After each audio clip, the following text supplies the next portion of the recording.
that I could stay. Wish for this moment to never go away. But it's all in my mind, and though I know that there is nothing to find, you're a beautiful sight in the summer night, and you can't put up a fight in the misty light.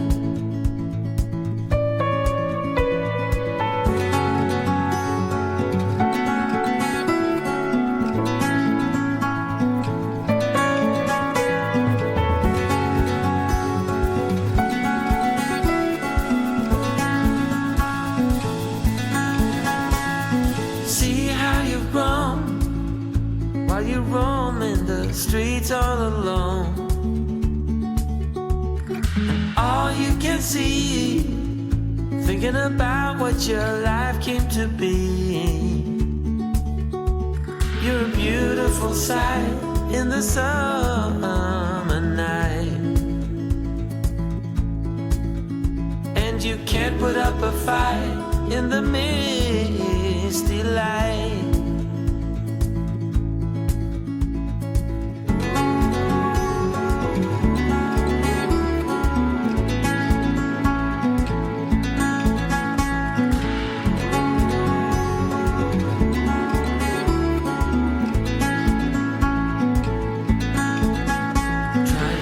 Another day, like the mothers of Brazil find their way. We're all on our own, but you're the most beautiful I've ever known. You're a beautiful sight in the summer night, and you can't put up a fight in the misty light.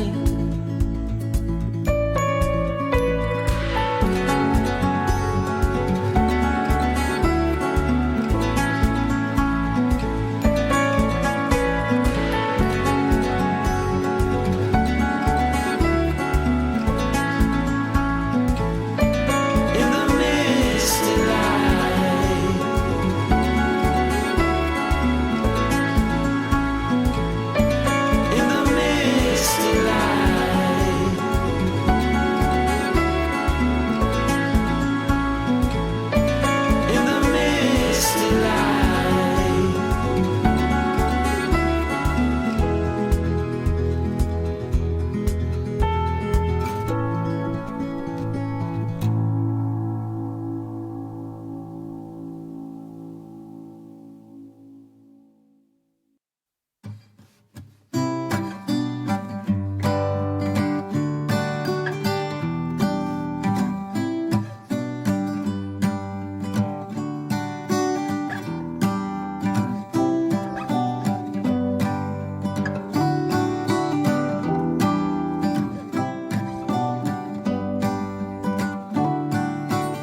you're made for, and there's nothing that is too late for.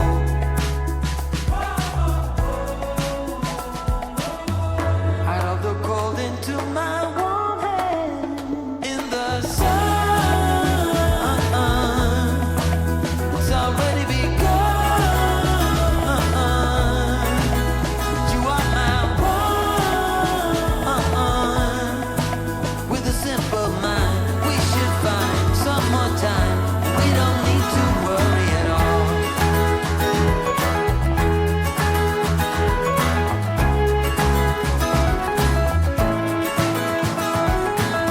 Everybody couldn't make a wrong turn. You waver and slip and you get burned. But I'm here, so don't you worry, 'cause you know I'll be there in a hurry.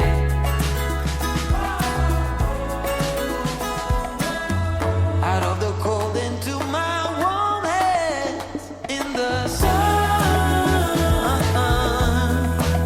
it's already begun. You are my one. We just dance, find romance, a second chance. We don't need to worry at all.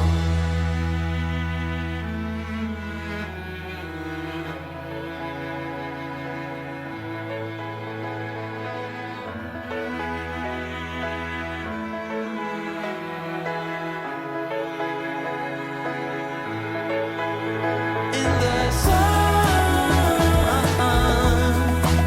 it's already begun.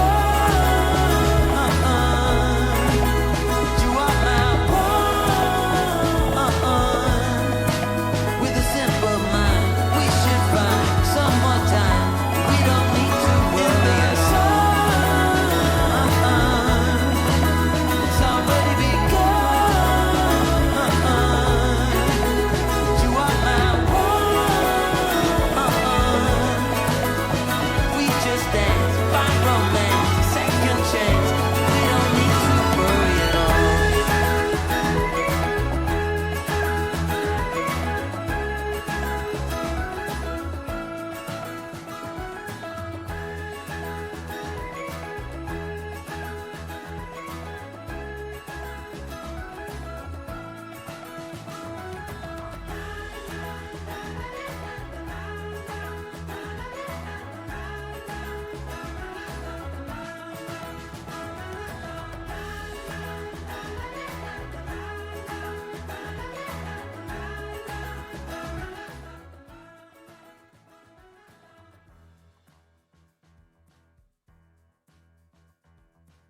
Well, sure thing, friends.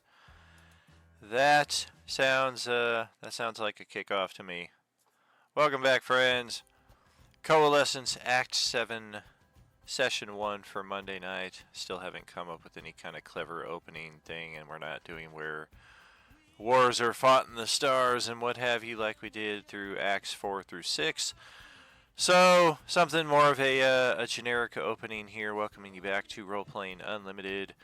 Proudly presents, 378, session 378 of the Coalescence in its entirety, going all the way back to January of 2023, when we unknowingly threw together an open table concept, and that rapidly spread to multiple open tables. Everybody wanted to play, and eventually we built something that was completely tied in together, and that's how the Coalescence was born, I guess, for lack of a better term. So, thank you for joining us here tonight. We're going to go ahead and get started here in the voice channel, the Coalescence Gaming Lounge, in 3, 2... I'm a simple man making his way through the galaxy. And of course, that's My my father secret before. background. Now your secret background is... Oh, hey, how's it going? Well, my secret background is announced upon my entry. I'm a simple man making my way through the galaxy, like my father before me. Hello, good evening. Hello, hello. Hello. Hello there. Good to be back. Good to be back. We don't gotta fight Vecna. We kicked his ass, and we can move on to something new now. Hello, friends. We're in a crash. We're in a crash. Stuck on this beautiful beach. Alright, well, hell, there we go. That's our opening little stream bit right here. Much like yesterday morning, we're going to play a bit Theater of the Mind for our opening segment here. Although, that does remind me, let me jump back to Google Earth. Yeah. Ra-cha-cha-cha. Hey, look, it left off right where I was yesterday. That's beautiful. That's beautiful, man. For those of you who did not catch yesterday's stream, this Freedom camping site is the closest approximation to where our crashed ship is currently located. There's actually looks like a bit of a vacation community out here on the lakefront, and then of course zooming back you can see how this connects to the larger New Zealand as a whole. But yeah, we are primarily focused in this little lakeside area. Again, nearby this Freedom camping site there is a village, small town called Parua Bay off to the east. Conveniently, the bay itself is also named the same, and then perhaps a little closer to our opening position, if not only by a matter of meters. Off here to the northwest, just for heads up if you're wondering where all of this is, you gotta follow us on the stream. I don't know that there's a way for me to be able to present this to you on Roll20, so we're doing a little Google Earth, Theater of the Mind, what have you here on the stream. If you want to actually get a bit more of a good visual for what we're looking at, this is our best place to consult. This location, despite its name that it may appear to be, is actually called Whangarei, and that is our largest civilized population to our current location on the crashed beach. But rewinding a bit here, let's go into some backstories here, and not in the way that you might think. Each of your characters have been given a backstory, all 32 characters for that fact. Throughout our 5 existing tables here at Roleplaying Unlimited, all of you have a backstory in some way, shape, or form. Some of them are as simple as a paragraph, some of them are multiple sentences long, all of them tie into an overarching story that we will, over the next year and a half maybe. I'm planning on this being a slightly shorter campaign than the previous trilogies that we've played, but we'll see exactly how all that pans out. Bear with me while I get a little frequent hydration here. I've got the old cotton mouth thanks to the gardening.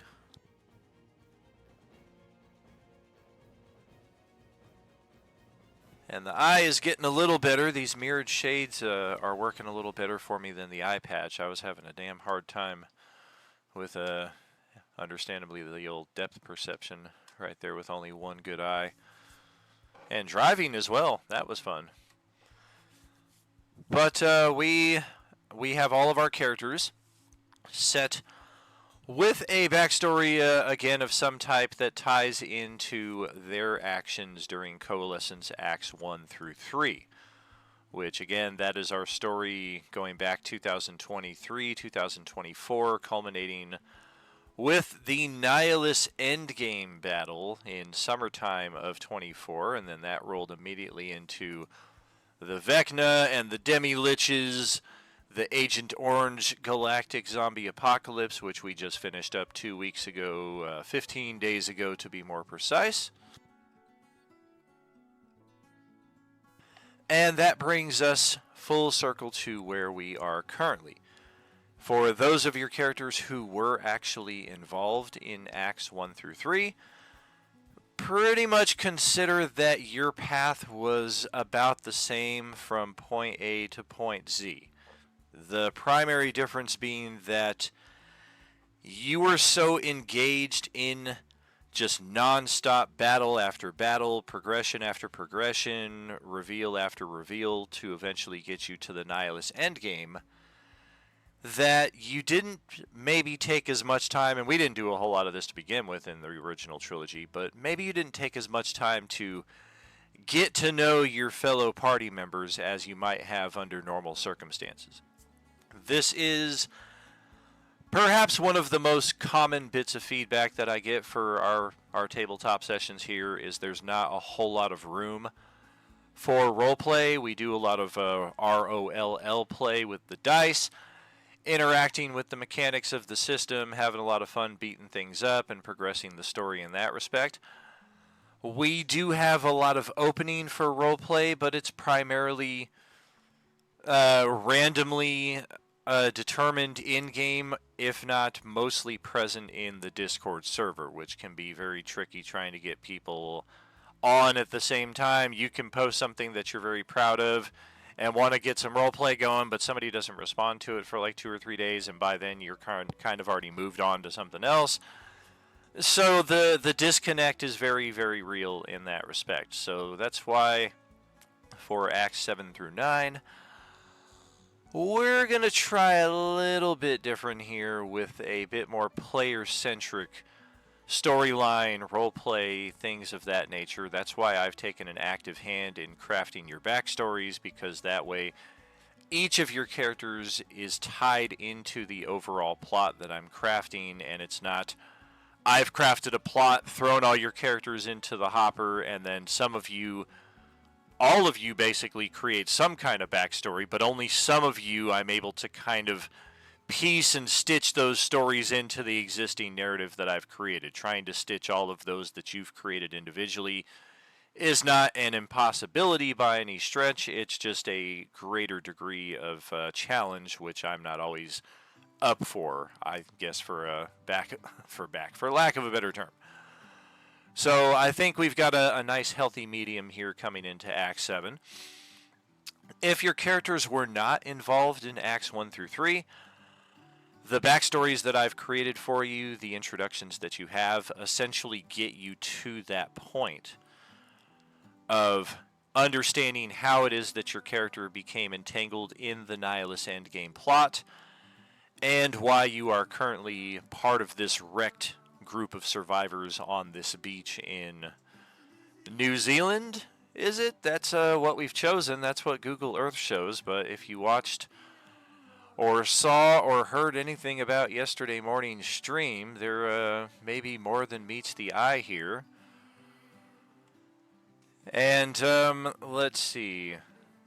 I think the most poignant thing next would be just to kind of wrap up the Vecna endgame. All of our characters had been rescued from that imploding planet where we had, at this point, a number of months ago, maybe like 8-10 weeks ago, we finished off the endgame battle with Nihilus, only to discover that we were marooned on this planet and it was about to explode. And thankfully, the Time Mistress and a host of NPCs showed up to rescue us from that nonsense. What's going on, Sarah? Hey, hey, hey.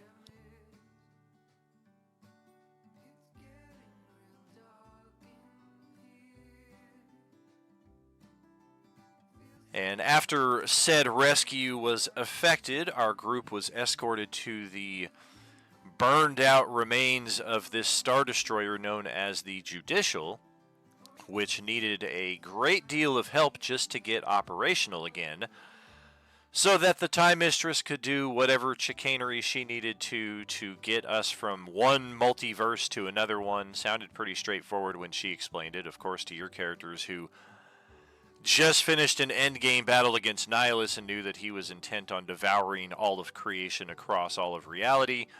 A multiverse concept is not the strangest thing you've heard, but it's definitely an interesting pull literally days after you've completed such an epic event.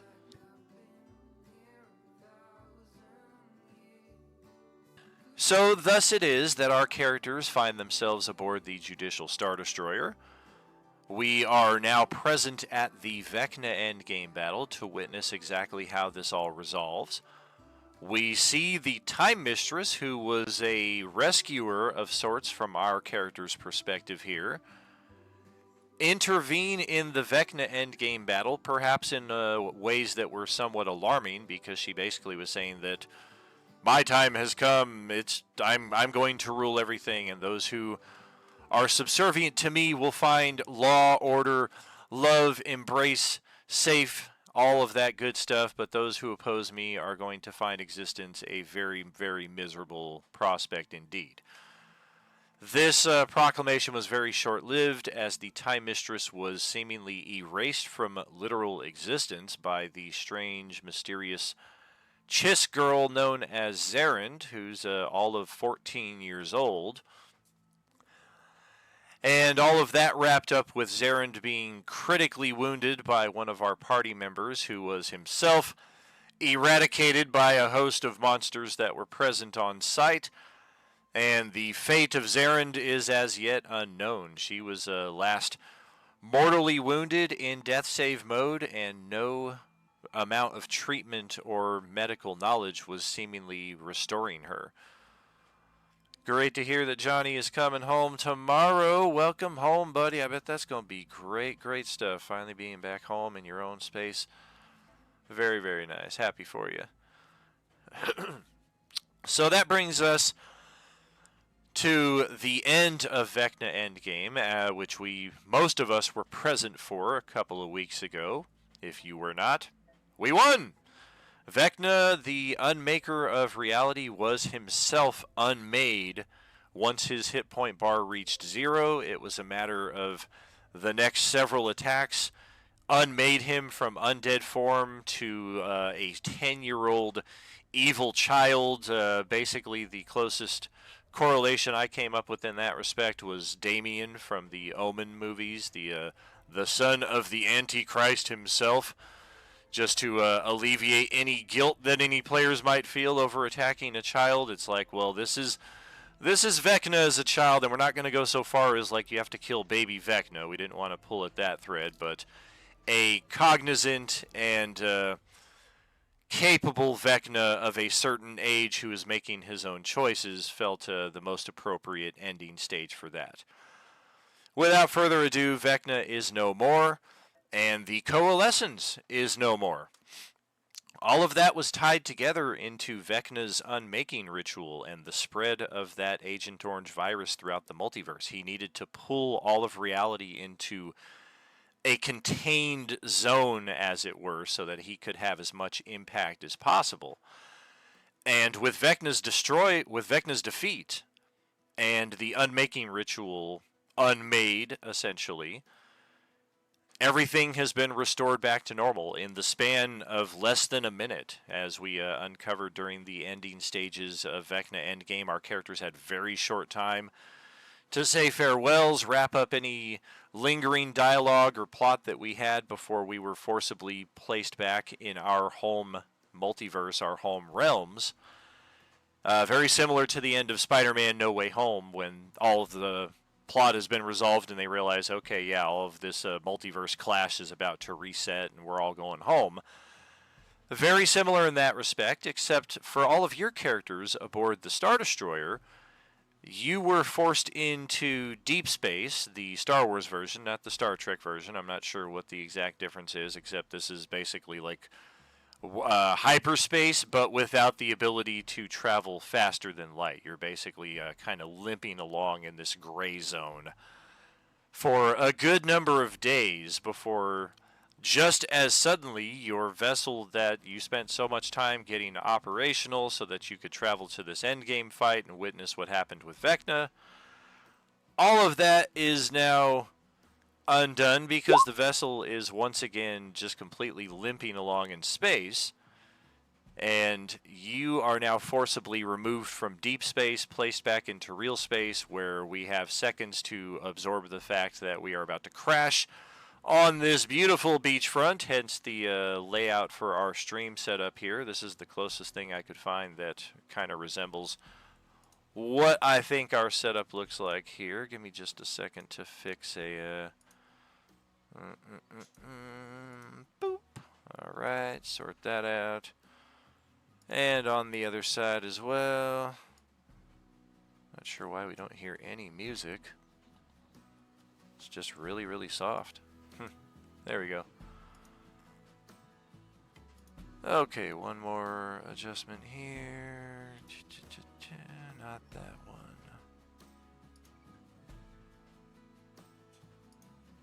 Yes, there we go. All right. So that brings us to the crashed site here near the Freedom camping site near Whangarei, New Zealand. All of our characters are in some measure aware of each other. We've adventured together in some capacity before. Some of us are strangers. I will say in Rob's case in particular, your characters are not really familiar with him, and he certainly is not familiar with any of you, as we will learn in pretty short order once we get the roleplay underway. Otherwise, that is where we find ourselves at this moment. I'm going to go ahead and move this back to the Roll20 interface, and then I'm going to start dragging your tokens into the play area here. There is Mr. Twinkleberry. There is Petro. Rob, which of these characters is the real one? That'd be Selena. Selena. Okay, so we'll go ahead and archive that one. That brings Selena right there. And then we've got Triss, who also has a companion. Isn't this like the third character you've had who has a steel defender? Do something new! I love artificers. Yeah, but there's other subclasses of Artificer too. Yeah, but you like to hit stuff. Sure. So that's 4 characters. That's 5 players. Okay, Zane is one of our characters here, it appears. Let's see. Let's get Zane. That is Johnny.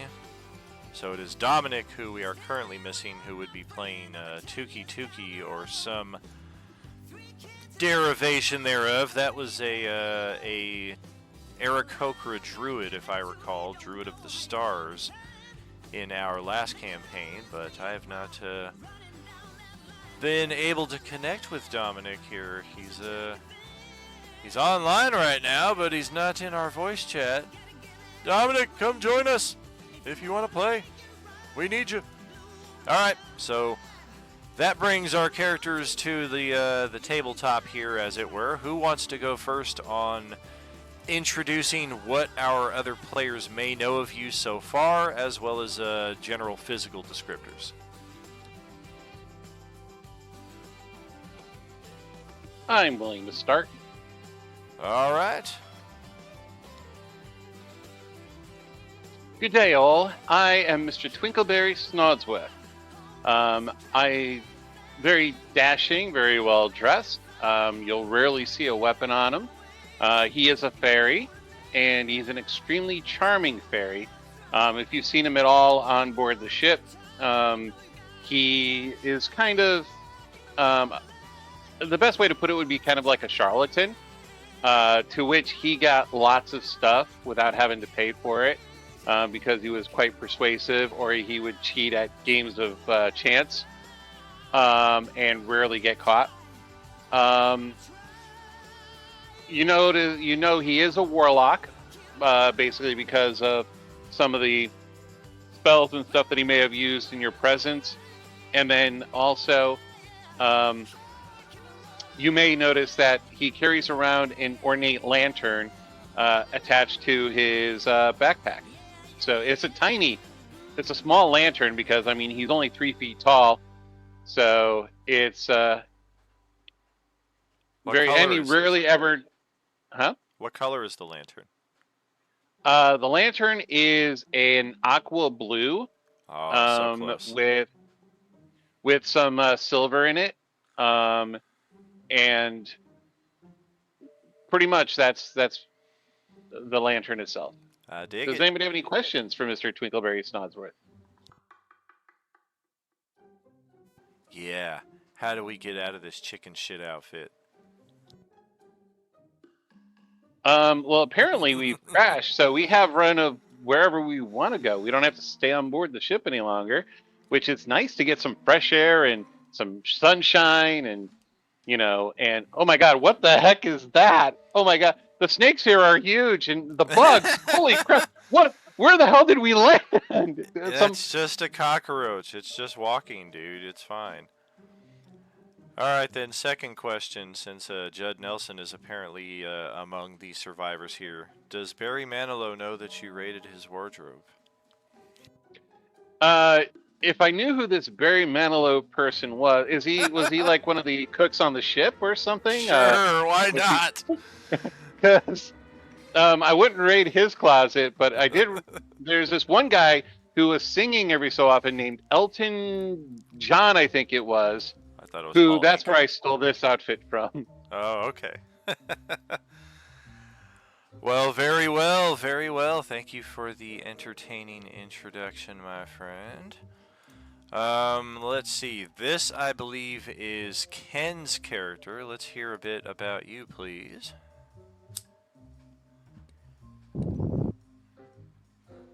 All right, Petro has been spending the entire time on the ship just completely self-absorbed, whining about his 67 Mustang that he spent all his money on, and now it's destroyed because of some stupid ship. And he has not stopped complaining about it the entire time. He is outfitted with a longbow, as you can see in this picture, as well as a rapier, and seems to at least somewhat know his way around woodlands.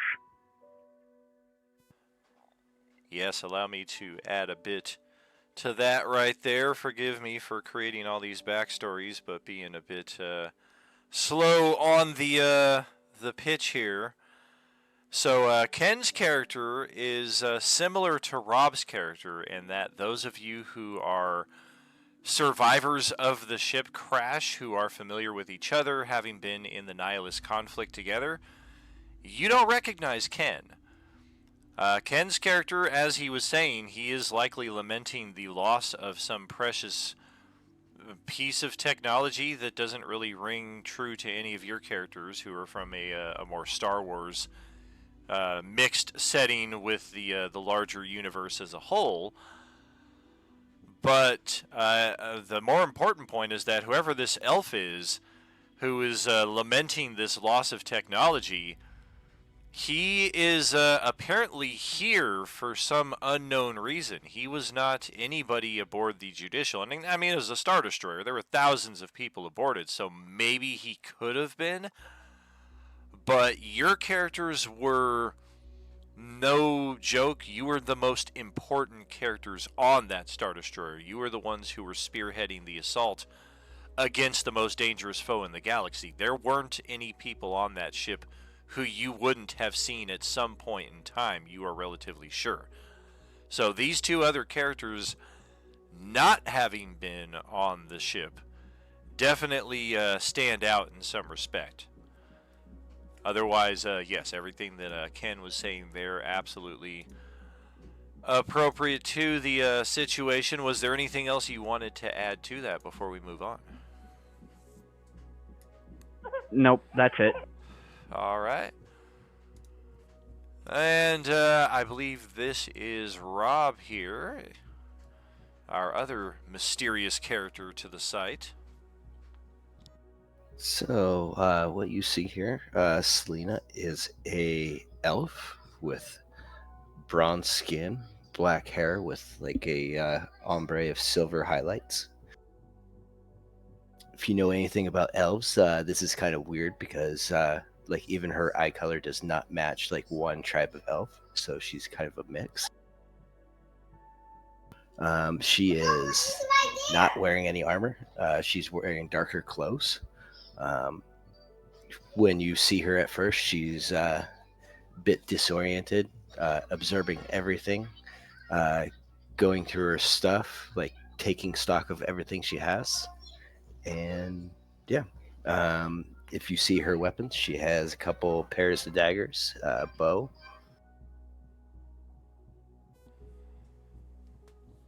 Very, very good. All right. 3 down, Have 2 we- to go. Oh, Have we go ahead. seen her use any of her skills yet? Unlikely.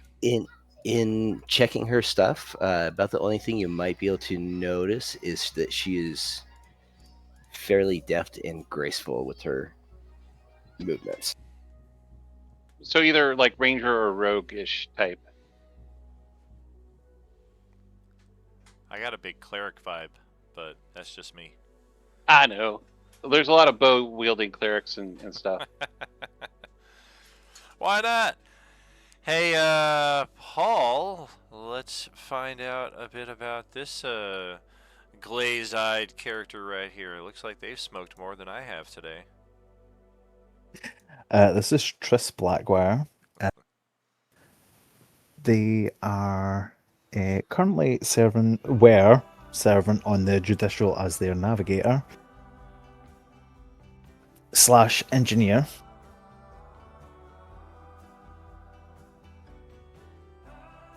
They haven't been serving for too long on the ship before this crash.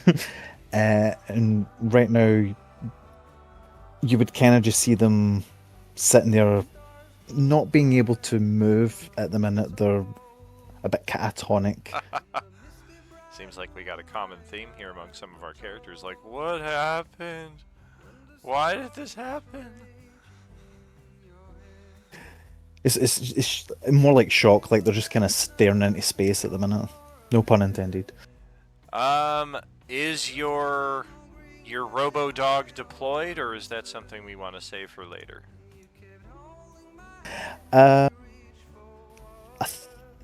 Well, no, I think they wouldn't be with me right now. Okay. Well then, last but not least, we've got... Oh, would help if I was on the right page to be able to zoom that for all of you. There we go. We got this dude. Let's find out more about him. He is part of our group, who was part of the Nihilus Endgame battle. Oh, definitely a paladin. Yes. Oh yeah, paladin all the way. 0 armor on this guy. Just kind of loose-fitting, baggy clothing. No weapons about him. And human tries to keep his head shaved, but he's just not really been focusing here since all the time collapse and everything. And if there's anything memorable about him in the last, 10, 12 hours, is that he's going around and, guys, I knew this was going to happen. The ship was going to crash. I knew it was going to happen. I think I told at least one of you. And dang, I knew it. It was going to happen. I knew. Of course, it was inevitable. I mean, it's one of those things that's really weird. By the way, can you pass the salt? Because it's just probably where the conversation happened is like over dinner or something. I thought it was for some wound that you had been inflicted with. No, and what's the name again on that character? I'm sorry. Zane. That brings up another important point here for our characters at all of the tables here. The experience, the powers that we had obtained over a great number of months leading up to the Nihilus conflict. For whatever reason, those are gone. As soon as this Star Destroyer was shunted into deep space, we all felt this incredible sickness, this incredible oppressive weight upon us as all of those powers, those spells, those class features, everything that we had spent forever honing and perfecting just ripped from us for who knows what reason. And equally, as soon as the crash occurred, which at this table, not a one of you has barely a scratch to show for such a tremendous event, which is interesting in and of itself. But as soon as you come to and you start gaining some cognizance of your surroundings, of what's happened to you, you all become distinctly aware of these superpowers or superpower, depending on what the case is for your character, that you have access to. And you may not have any great degree of mastery over it, but you are experienced adventurers in the very real respect in that you've already gone through a whole lot, even if your character sheets don't reflect that necessarily. So because some of these powers mirror certain spells or certain themes that you might be familiar with through your experience as an adventurer, this maybe isn't the strangest or most bewilderingly unknown thing you've ever experienced, but at the same time, it just adds to the confusion and mystery of what this is all about. Why was your group not returned to their home places where they were supposed to be once the decoalescing occurred? Why are all of your powers stripped away? Why are you crashed here on this site without barely an injury to show for it? And now the beneficiaries of these strange Cardathi powers, which is our way of just saying superpowers. So we are officially in game now. Your characters may now engage in roleplay. We're going to have a team building exercise at some point here coming up soon. If you watched any bit of yesterday, you probably have an idea of what I've got in mind. If not, get ready to play along as a team or sabotage your team in this exercise if that's more your goal. But in either case, I'm going to stop talking for a bit and leave the roleplay to all of you. Welcome to Act 7.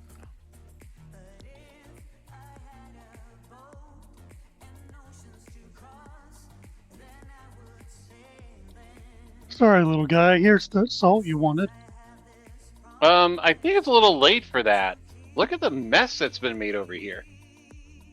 Well, I remember hearing that it was good luck to take a pinch and throw it over your shoulder anyway, so it's a good place to start. And Zane will do just that. Throw some salt in his hand and toss it over his shoulder. Probably hit somebody, but he wasn't looking.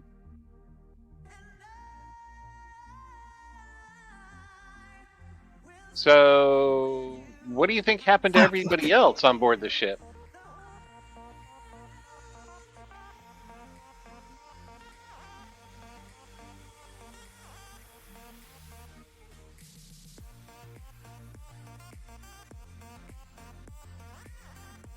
I mean, are we the only ones that survived? Or, I mean, well, look at that guy over there.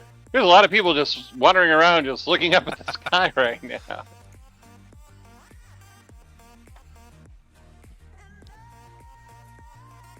Triss will take this opportunity to kind of snap back to reality and go, you know what, that's a good point. Maybe we should check for survivors. Oh, hey, how you doing?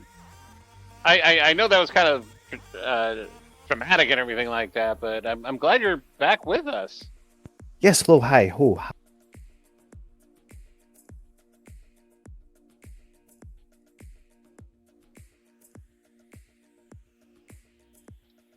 Well, you worked here, right? I mean, you were on the cruise, so where should we start? Where do we look?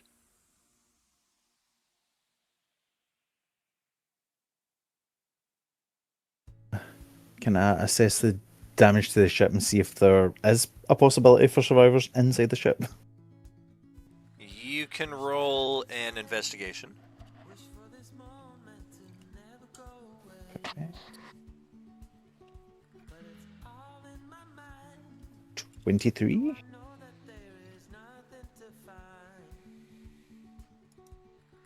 Oh, there it is. I'm like, where? It's on every other page except the ones that I'm on. 23. Well, there are survivors. There are multiple survivors of this crash. At least 50 plus. Not not just the other player characters from the other tables.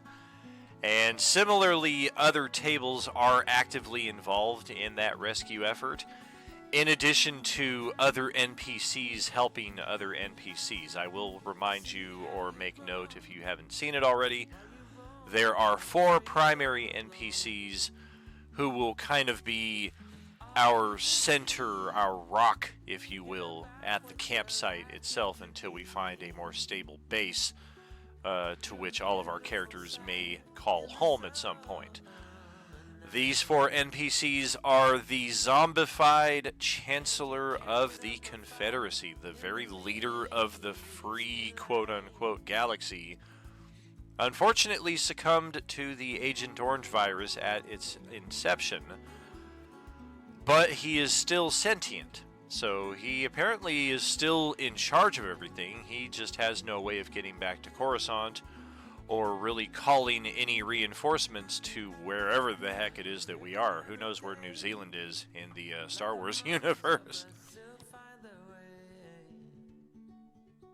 Secondly, we've got Colonel Starr, who is completely head to toe adorned in power armor, similar to Captain Phasma or Master Chief. You just really can't see any features. He is known to be a water genasi, but the largest living example of his kind. He must have like some kind of gigantism, because he is well over 7 feet tall, 8 feet tall when he's inside the armor.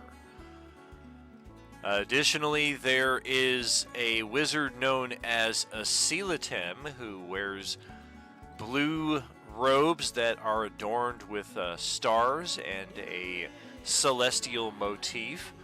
He looks pretty crazed. His white hair and white beard are just completely unkempt. And who knows what kind of study or theories he's got about what to do next. And then last but not least is the Jedi, or not so much a Jedi anymore, Ahsoka Tano. All 4 of these NPCs will have relevance and parts to play in the story to come. I'm kind of keeping them off stage left, like yes, they're here, they're helping assist all of the other NPCs so that our characters don't have to make that their primary focus. At the same time, these NPCs are not entirely available for a dialogue or connection aside from just general introductions and yes, I'm here, I know you, you know me, and we'll talk later on once things settle down a bit more.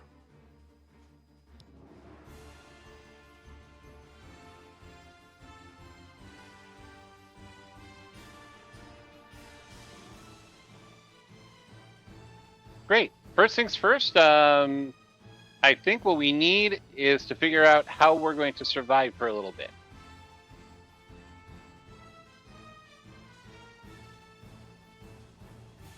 Like, I kind of figure you with the bows, you guys with the bows and everything like that. Are you hunters? Are you outdoors people? Have you spoken yet? Hello? Oh, they're having this conversation. Can I do a perception check for anything reflective?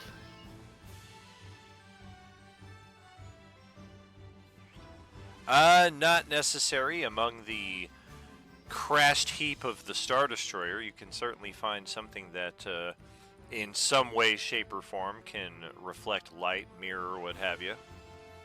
Mm-hmm.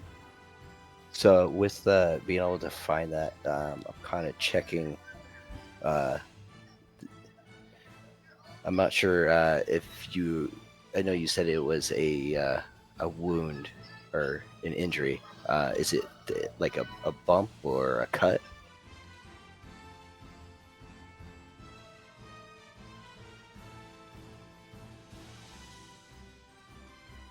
One second.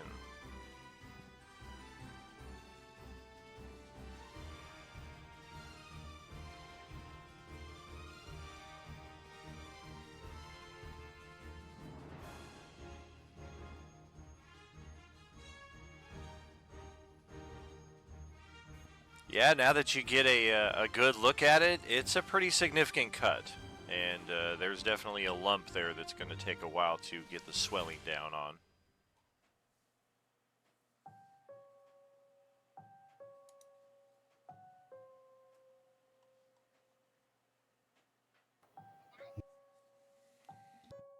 Quick, grab an ice pack.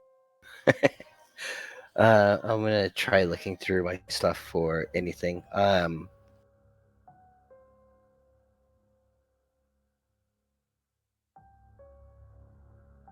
course, all of your characters would make note of this as well, that maybe she's not responding to you because whatever this head injury is that she's got is maybe got some ringing in her ears. Maybe she doesn't hear you. Any of your characters who have the ability to treat may prove useful in this circumstance. Of course, she might be the big bad, and you're just helping heal her in the early stages. So play it as you will. I'll do a medicine check. All right. Again. This stranger approaches your character, Rob. Can I help you? I'm quite savvy with medicine. Are you okay? You've got a... You look hurt. Yeah, it hurts a bit. Is it okay if I take a look? Sure.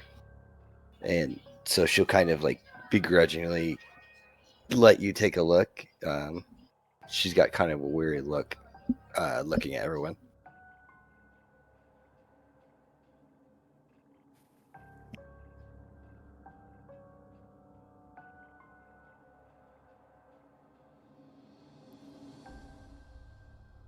Sorry, you're dead. Yes, indeed. The exclamation point CEM does work for any text play that you wish to have, although considering the higher level of roleplay we're hoping to have here, that will hopefully not be as necessary.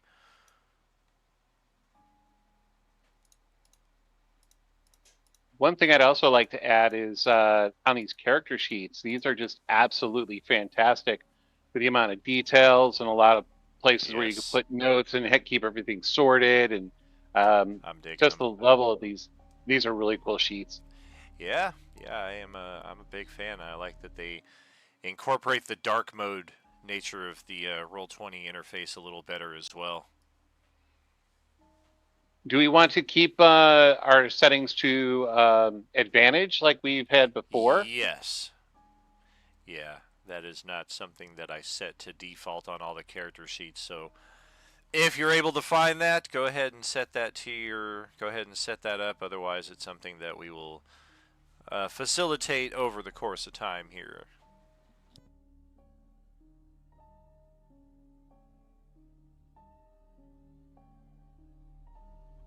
Okay, so I'm not really well versed in like medicine things, and believe it or not, even though I am a fairy, I am not really of the wilderness people. So a lot of those skills kind of escape me. I'm more of the procurement from people, the more civilization type person, but I do have some other unique skills. So if anyone can help out and figure out what our next move is, I mean, if we were in the city, I could probably figure it out, but here in the wilderness, I'm a little bit of at a loss. Paul's medicine check there is a 21.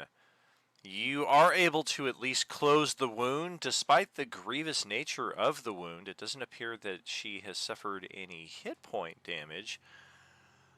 Although, as you're looking her over and you note the glaze in her eyes, which is something you should totally recognize considering the own character portrait you've chosen for your own character there.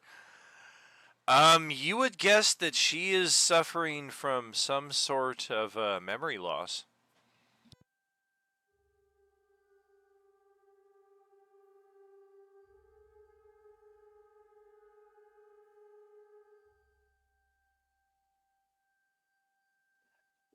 How to tell a person you've just met that they have memory loss?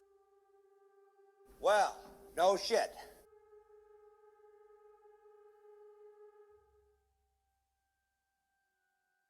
Hello, hi, sorry, I don't believe I got your name there.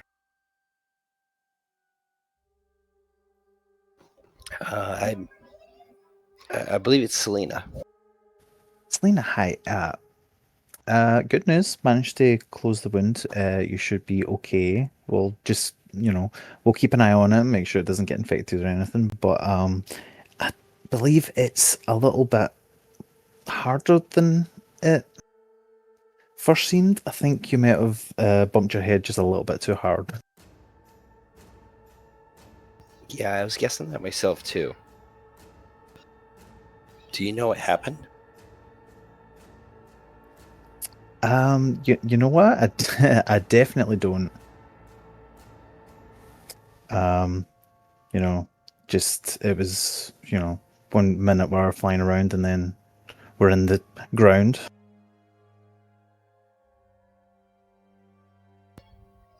And you don't know how we got from A to B?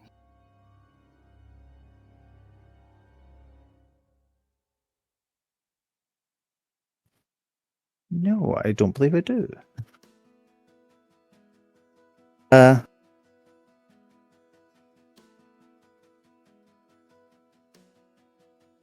It wasn't love at first sight. It took me 40 days and 40 nights. You seemed to Well, as fast as we went down, I don't think you did it on purpose. hell bent on putting up a fight. But sure enough, like a big old cafe. yeah, it was definitely not on purpose. Or, well, not, someone could have made us crash. Vecna himself, things happen.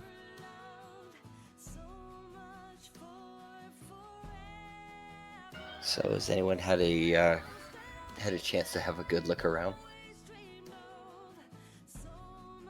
There's broken ship, there's lots of forest, and there's lots of ground and bugs and snakes and all sorts of weird things.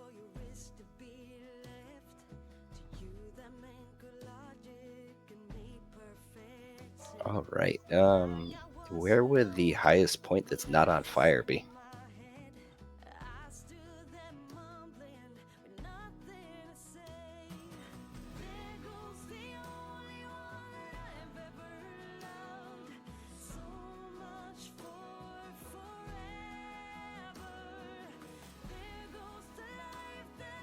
There's a literal large mountain right here to the north of you that, depending on how you want to explore and what your capabilities are, it's substantial, and you can get a nice long view of the surrounding terrain. I'm not sure how familiar you guys are with the geography of New Zealand, but it is not, won't come as any surprise, it is not very spacious. I mean, there's a whole lot of communities and tribe lands and what have you in these areas, but it's pretty small. It's pretty confined. I mean, we can walk a pretty good distance in a very, very short span of time.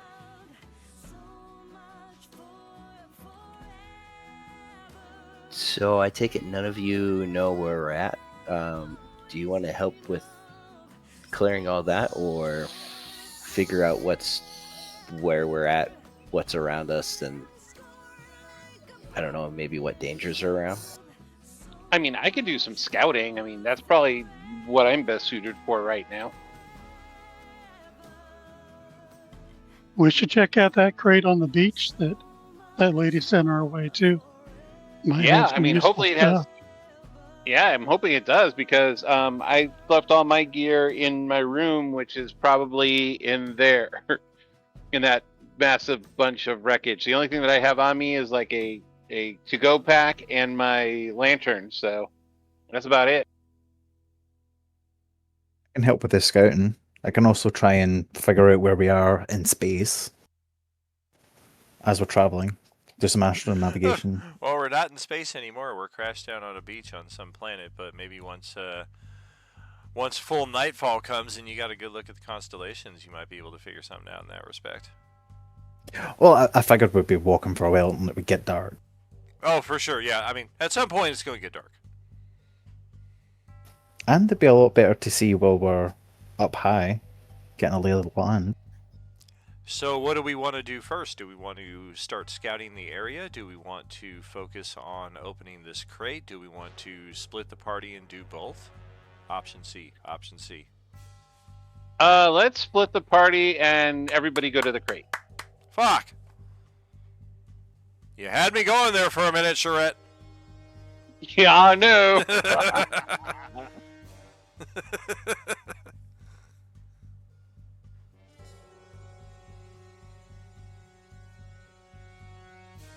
So I don't know what everybody else is doing, but I'm heading to the crate.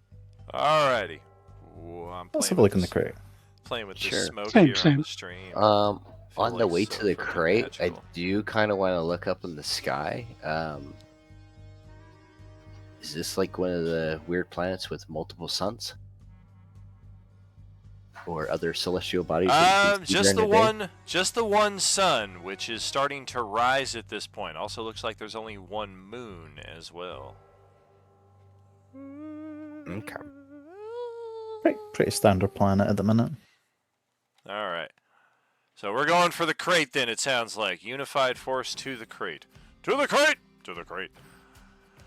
All right, well, this crate has a magnetically sealed lock and a magnetic puzzle that is placed upon the exterior. You imagine there's probably some choice gear inside of here if somebody's gone to this extent of sealing it up.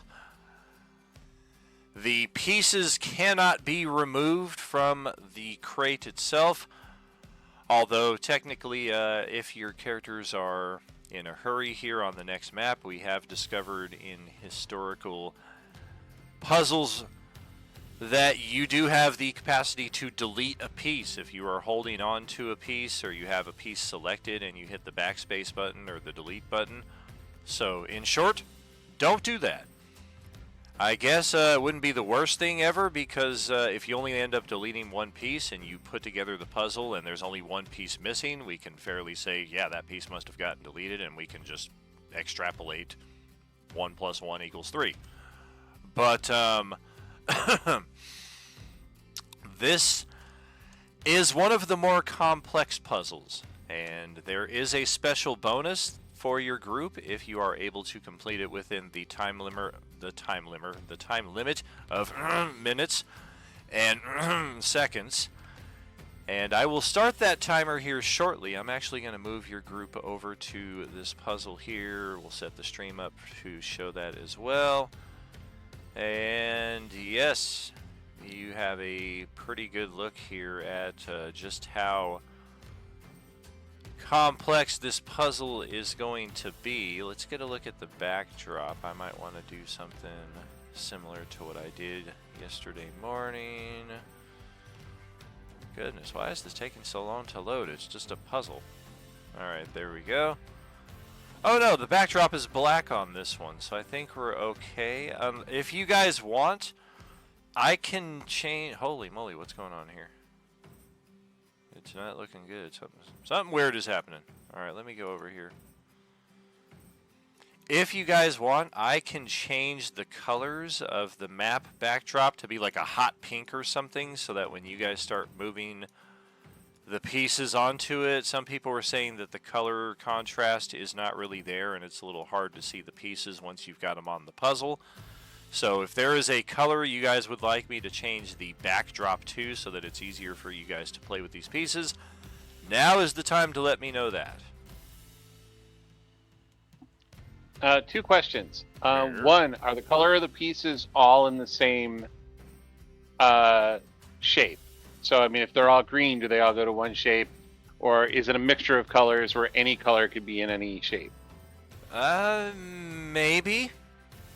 What I will say is I disassembled these puzzles and I threw the pieces to the 4 winds, and I did not make note of such a coincidence, if such exists. Or maybe I'm just bullshit. Yeah, it's true too. And the second part of it is do the pieces rotate, or are they kept in that particular order? They can be rotated. Entirely up to you. Maybe I rotated some of them, maybe I kept them all in their original format. There's a lot of pieces though. There's 40 42, 43 pieces if my count was accurate. I just kind of did a rough count and I used that to base the level of the timer on what it's going to be. So again, are you guys okay with the color of the backdrop itself, or do you guys want me to change that to something else?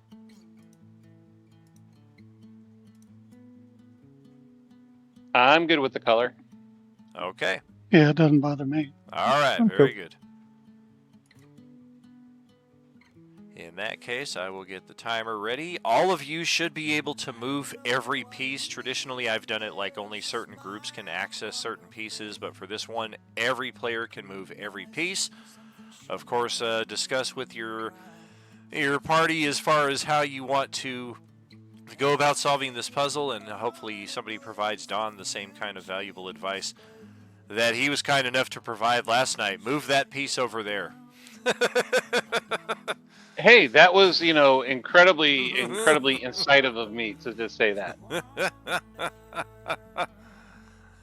Let's see. Paul is saying he can't move any of the pieces. Is anybody else experiencing that?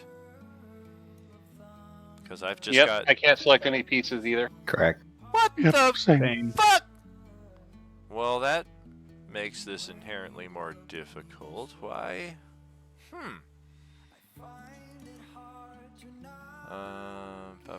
Oh, gosh. Why would it do that? That is such... Oh, man. I wonder if I'm able to, like, group this. Fuck. I don't think I can. Okay, what about control by all players? Did that work? No, it sure didn't. It picked one of them. I did a big drag around a bunch of them. Alright. I'm going to have to do this individually on each piece. So yeah, this will give you guys a few more moments to at least look at the puzzle before we go into it, which is only fair because, yeah, this one is pretty difficult, I think. And here's the thing. You guys are going to have to assemble all four of them before I'll even tell you if you're right or not, which... If you assemble all four of them, you're right. Because there's only one way to assemble all four of the puzzles. You might get one of them, but have troubles getting others of them in place, and in that respect, it's probably because you've used a piece that you need on a different puzzle. I am starting to get these changed over to all of you being able to move them, but give me a few moments before you start doing so, otherwise it's going to make the whole process a bit more convoluted.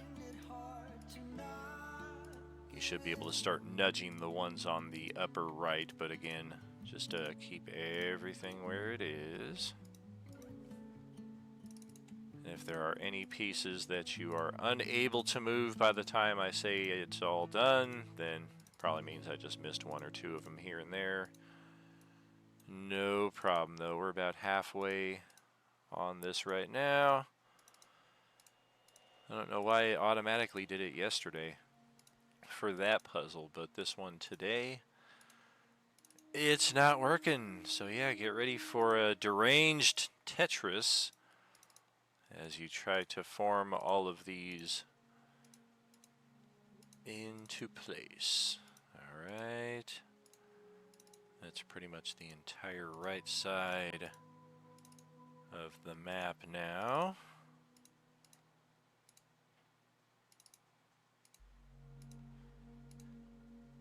Do you guys need more room to maneuver these pieces? Do you want me to expand the size of the map so that you can kind of like move pieces around a bit more without them being like right next to each other like this?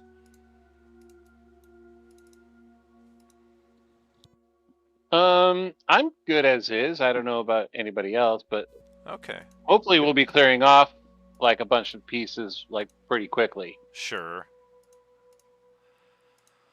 Okay. Let's get that. Almost done. I think I got like 5 pieces left to go. Did the entire right side, entire bottom. South side is pretty much done. That is affirmative. And then these pieces that are between the middle. Oh, there's only one. So, okay, you guys should now be able to move all the pieces. Is that correct? Yes, I can select a bunch of pieces. All right, I'm going to go ahead and start that timer. Oh, that's the calculator. That's not going to help. All right, timer is set in 3, 2, 1. Go right ahead. Okay, before we start moving pieces, let's plan this out a little bit. The lower right-hand corner will probably be our easiest puzzle to solve. So let's solve that one first, and then move our way to the more difficult ones. I agree Okay, with that. let's try putting a couple pieces on there to see how they actually line up on it.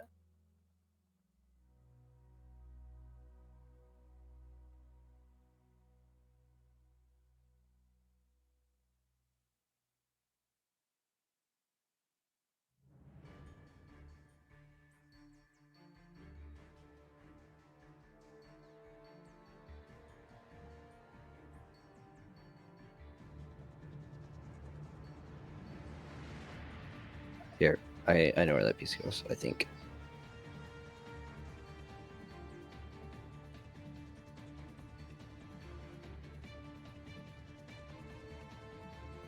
Can we move that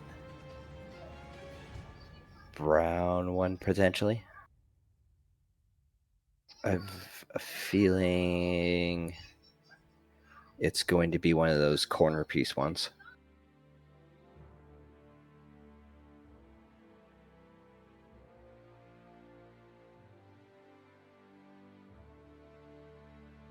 Let you guys continue. I'm going to step away for a moment. Yeah, no, that one, because there'd be a gap right there.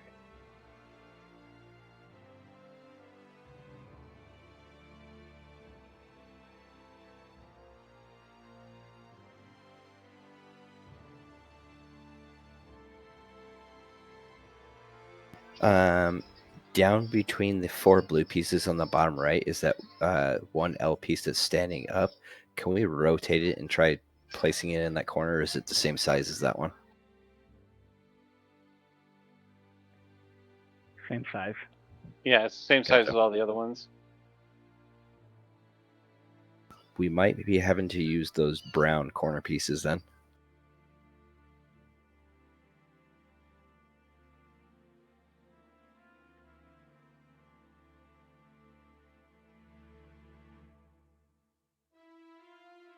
I'm going to move that top corner piece real quick.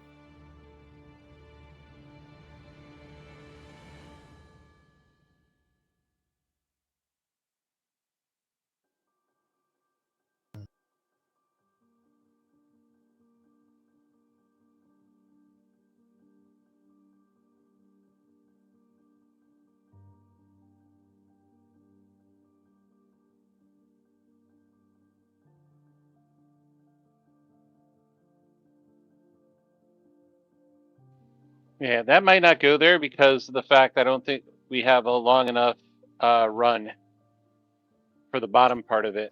Well, we Unless might we have rotate that. one of the... It might be one of those things where we have one of those 3-way Tetris piece ones down there on the bottom. Oh wait, no, never mind.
So much focus.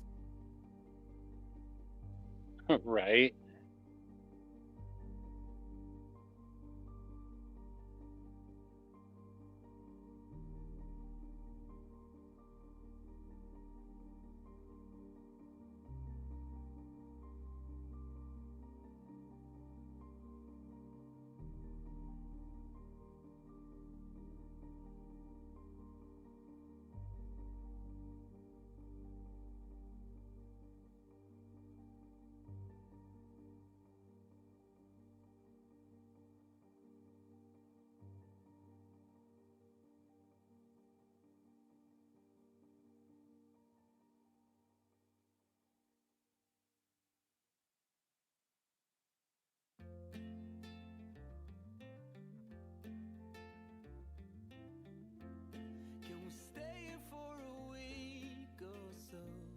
Yeah, I don't think we have a small enough one for that corner over there. So let's see. I don't know what's on your mind, but I know that it's something about you and me. I'll stay here for as long as I can, through the storms and through the calm. When you smile at me, I slowly begin to realize that you are the one. I will sneak a note in your pocket, and I'll leave with your smile in my mind. Wherever we will end up, I will love it, 'cause you're mine, mine, mine, mine, mine. And you know I'll walk a million miles for you. You said summer will be over soon. Would you still like to hang around? When clouds roll in and cover Wait, just a moment. will manage to stand the ground. Without you, I'm a nine-leaf tree, cold, naked, lost in faith. And what's Do we have another of those blue corner pieces?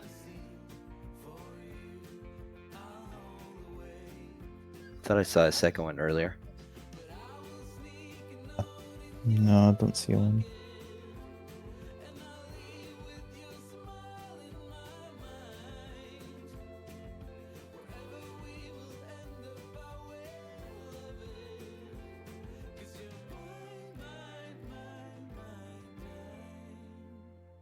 and you know I'll walk a million miles for you.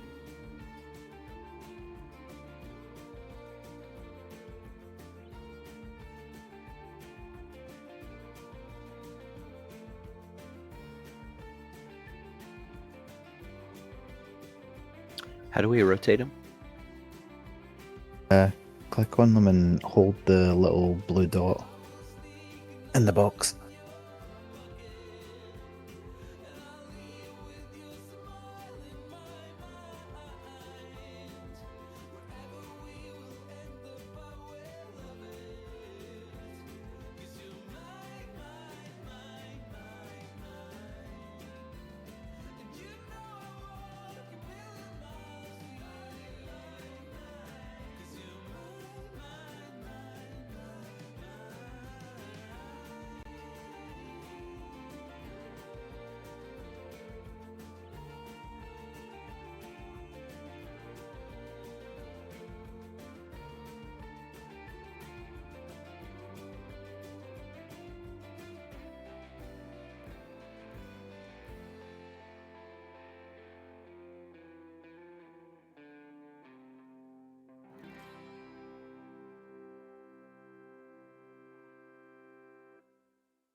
Man, there better be like a trillion gold pieces inside of this freaking crate.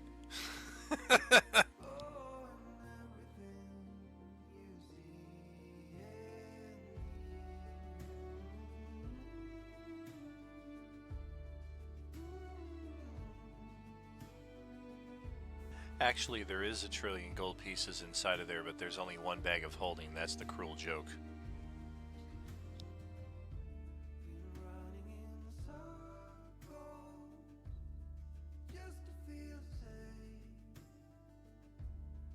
Oh, hell yeah, I want to see somebody put that piece in at the angle like that with the arrowhead. Let's make that work. Aw. That's what I'm talking about.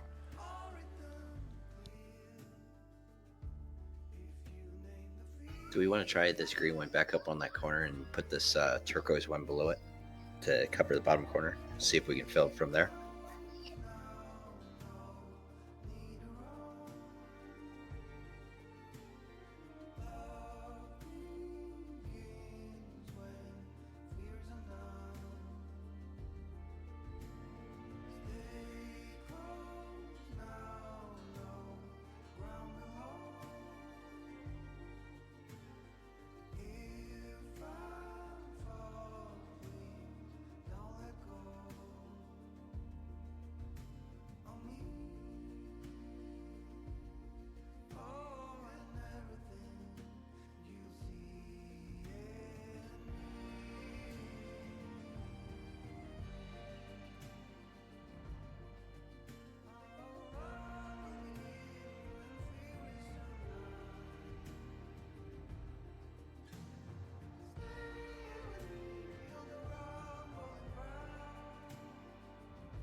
Every other table that's watching is taking notes like, alright, how are we going to get this done? How are we going to do it?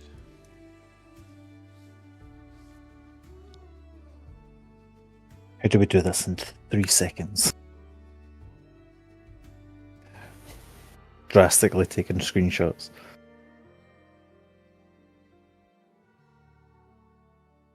Printing them out, cutting out the pieces, assembling it at home so they can do it in record time once we get to the actual game.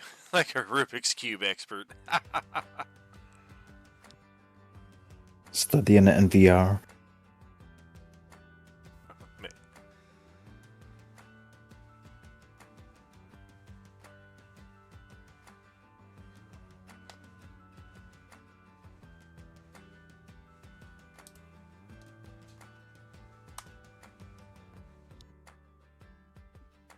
Okay, where'd that other blue one go? Because I think we need the other blue one, and then nope, not the blue one. Hold on.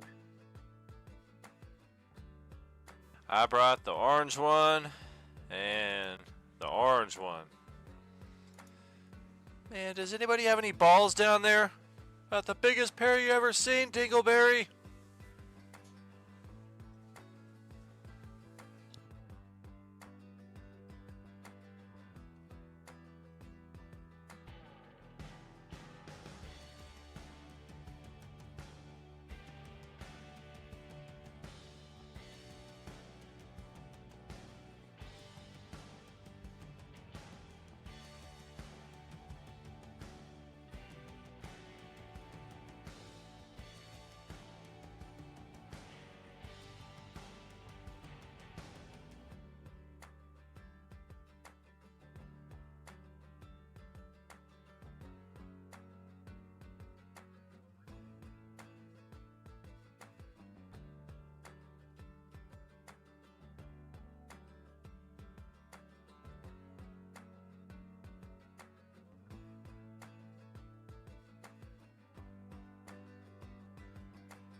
Good God, man.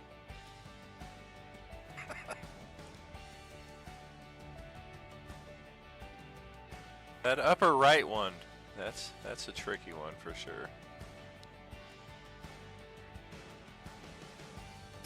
I'm getting to that point where I want to start taking a lot of pieces off, and I think that's a mistake. I'm like, fuck it, redo it.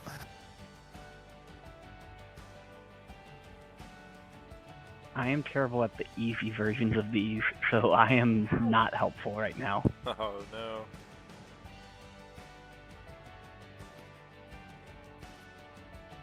Like, I have a bad feeling that these two pieces, the two blue ones, are meant to be on that bottom one, bottom right.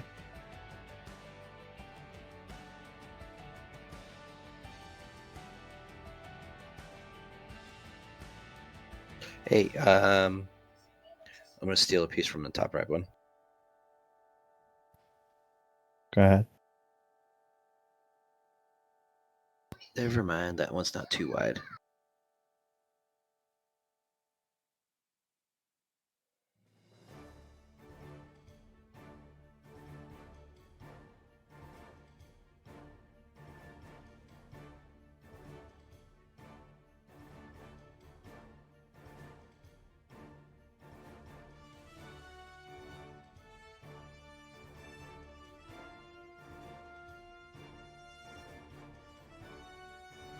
Nah, I don't think it worked.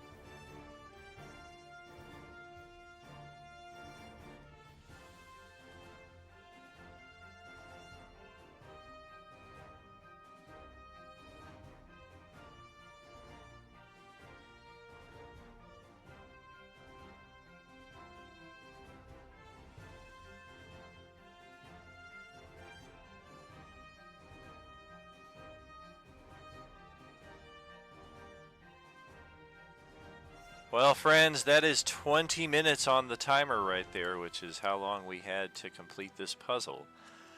So, unfortunately, we did not complete it within the time limit to get the bonus, and we're certainly not going to spend the rest of our session just frustratingly trying to strong-arm this into submission.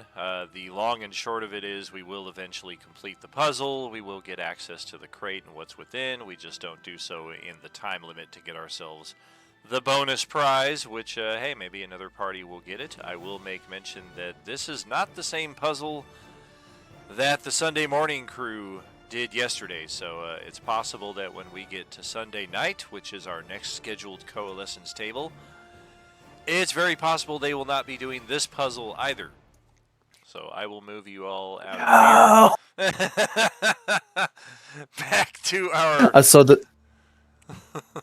the bottom right one get solved. I was like, okay, quick, everybody just start moving pieces. Right, I saw it get solved as well, and yeah, people were definitely trying to fly there, but we could have easily spent another who knows how long and still been in the same boat. I'll take that as a win. We did it, team. Great attempt, though, for sure. So what we're going to do now is reveal what is within the crate, and then on the other side of that, we will take our halftime break and then return with some new goodies attached to our character sheets. First and foremost, there is one potion of healing for each character in the party. There should be 6 of them in total because Dominic will hopefully be joining us for next session. So let's count that. One of you should probably take a second one into your inventory just to account for that. There is also a bag of holding for each of your characters here in the opening crate. We're not going to mess around with waiting for those to appear in the random mercantile. Everybody's just going to start with a bag of holding. Additionally, if you did not choose one of these, even if you did, with one of your magic item selections, or gadgets as we're calling them with the superhero theme of this campaign, there is a +1 weapon of your choice within the crate here as well. Something that your character is proficient in, something you're going to get some use out of. Add a +1 weapon of whatever works for you onto your character sheet. There is also sufficient small change in there, enough to add 100 gold pieces extra onto each of your characters. And last but not least, there is a small cube that basically looks like a metal die, but it doesn't have any facings upon it aside from some weird engravings on one side. It is radiating magic, however, so it is something that we're probably going to need an identify spell for if we have one in our group. Otherwise, I don't know, maybe throw it at the next monster you see, or throw it at a party member if you get angry at them, and see if it's a cube of force, or cube of disintegration, or cube of all-powerful prismaticness. Who knows? So go ahead, add those items onto your character sheet. If we have access to an identify spell, we will check on that on the other side of our break, which is coming up right now, friends. We're going to take a 10 or so, and then we will be back on the other side with more RU Gaming. Thanks for checking out Monday, Session 1, Coalescence Act 7.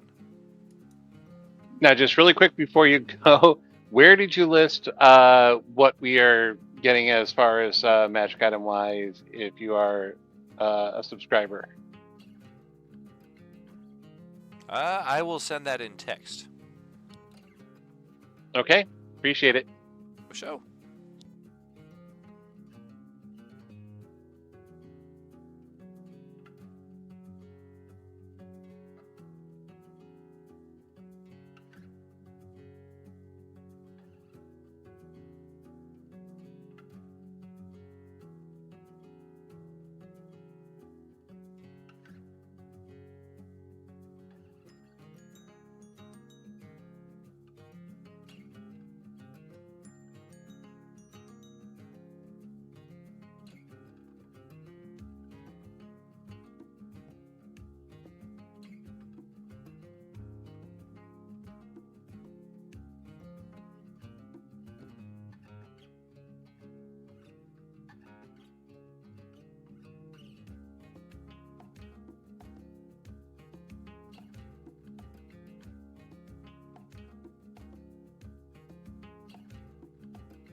So Mr. Twinkleberry Snodsworth sees a tiny set of studded leather armor and goes, "Ooh, I think I shall take this." And then proceeds to get changed into his new armor, throwing some finery over the top of it to avoid looking like a ragamuffin.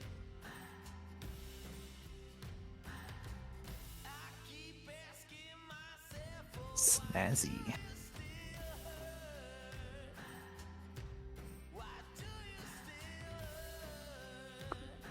Very nice. Well, I mean, it's not like I really fight, hand to hand. So I just need all the bodily protection I can discover.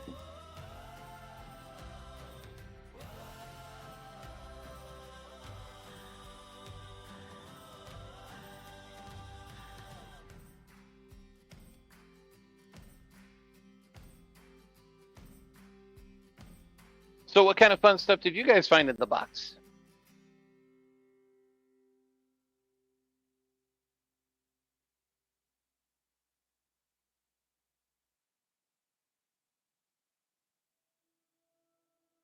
Selena will just glance up at you while fastening an extra dagger to her. I want to say it'd be a thigh this time.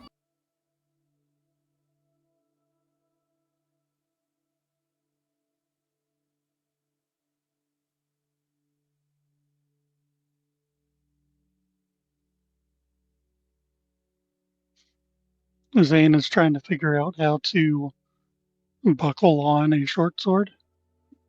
He's not unfamiliar with using weapons, but has no idea how to attach it. Oops. Oh, you need some help with that? Yeah, it's got like buckles and stuff, and it's. I mean, I've used practice swords. That's all I got. They didn't have scabbards. Oh, okay. No, this piece goes around that way, and then this goes around this way, and then this buckles there, and then Oh, you tie it this okay, way. like this. Yeah. Okay. Yep, that's how you do it.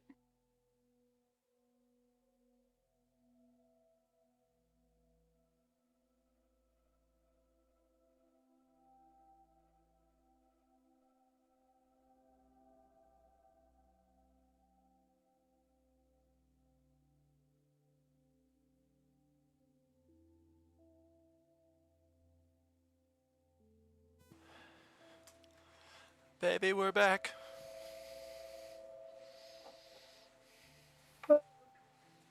Any kind of fool could see that puzzle was impossible. So let's just give it up now. Improbable. I mean, more likely. It was It had to difficult. be possible. It was definitely a difficult one. You've been one of the more clever and smarter players with those puzzles, so that was maybe part of the reason why the more difficult one came to this table over some of the others. All right, so if I'm understanding correctly, what is the next order of business? We're going to do some scouting, or do we want to investigate this cube? Did we have an identify spell? We do not have access to an identify spell at the moment. What the? Um, Triss has identify. Sorry, 1 second. Come on! oh, you have identify. Okay, because And I can. It would take me a bunch of time, but I mean, I can make my book disappear and reappear with some new rituals in it. But if you already have identify, I I don't don't have know. to worry about that. I have the next best thing to identify. I have detect magic.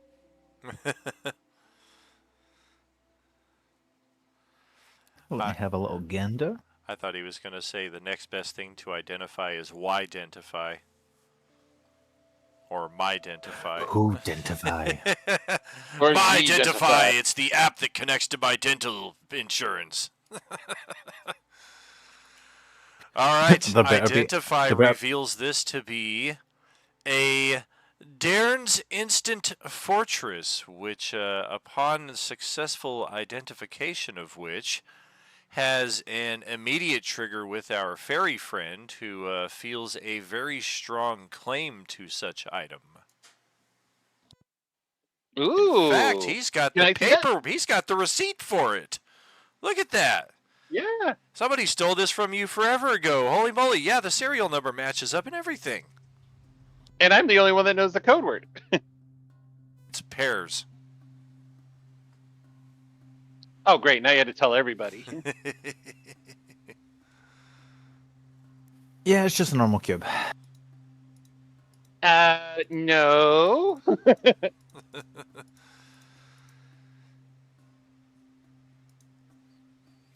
Don't worry, that was me, the player, joking. No. Yeah, if it's ties to you, then by all means.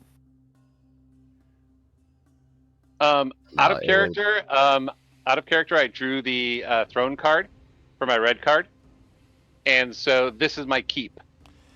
Just keep in mind that, hey, pun intended, or unintended, that according to the rules of the card, this keep is currently infested with monsters that you're going to have to clean out before you can make use of the keep. So keep that in mind once again before you go opening this thing up, that there's likely to be some stuff inside. You may want to wait a little bit because who knows what challenge rating of who knows what I've thrown in there. Right. I cast So catapult. See ya. Just kidding. It's one and class I D automatically, zombie. know that it's infested, and that's why I don't open this thing up. Okay, yeah, this thing's a little buggy at the moment, so I think we're gonna need to wait a little bit before we can actually use this, and yeah, that's probably our best bet.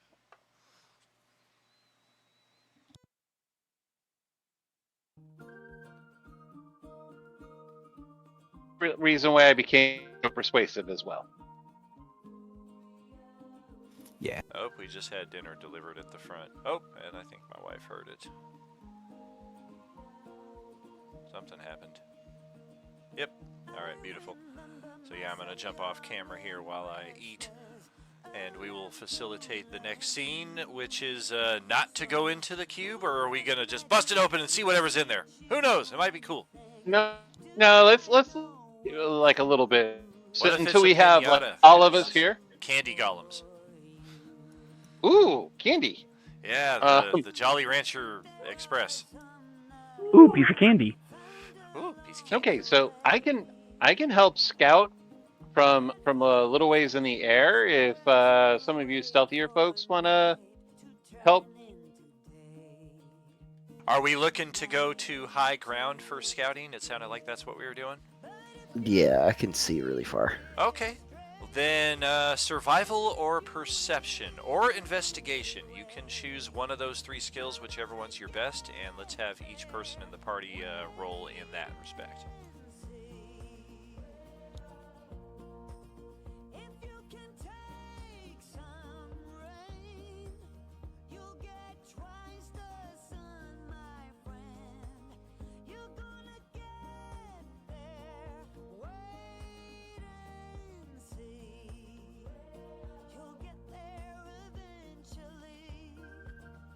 I'm sorry, Gail just got home. I had to help her out with something. Perception check. Welcome home, Gail. Perception, survival, or investigation, whichever one suits you best. Let's see. Yeah, it would be investigation for me. I'm also going to have to remember to post this up, but we're going to make a change with the Foundation supporter subscription. Instead of it being 1 inspiration and 1 force point per session, we're going to also trigger these by the month, just like all the other subscription levels. So effectively, the Foundation supporter is going to get 2 inspiration and 2 force points per gaming month, and if they spend them both in the same session, that's fine. If they save them both for the first session and they spend them both in the second, same difference. They split them up, whatever. Basically, giving the Foundation supporter the same general flexibility that we have with all the other subscription tiers, even if they don't have the same amount of inspiration and force points. So in that regard, anybody who wants to spend inspiration going forward, just keep that in mind. I will make that adjustment. We're looking at some pretty good rolls here as it is collectively, so I will say, let me go back to the Google Earth map here. Yeah, that's going to be just to the east of our location. So basically we go straight north from our position, and from there, once we are high enough, we have a view almost to directly east of where we started. It looks like there is some kind of devilish or demonic ritual going on over in that area, if you had to guess. What? Yep, devilish or demonic ritual happening in this section right over here. If you're looking at the stream map, move the cursor back over there. But yeah, we started here at Freedom Camping, basically hiked straight north up into this thick temperate rainforest, and once we had high enough ground, we could see clearly over here. It's less than a mile away from where we started. And in total, we've hiked for about an hour because of the elevation. But descending back to this spot over here is not going to take much time at all. Oh, it looks like the cursor isn't even there. It is. There's the cursor. Not sure why that wasn't showing up, but yeah, we started here, hiked up here, and this is where we're at right now. This is where the ritual is at, I should say. That's not where we are.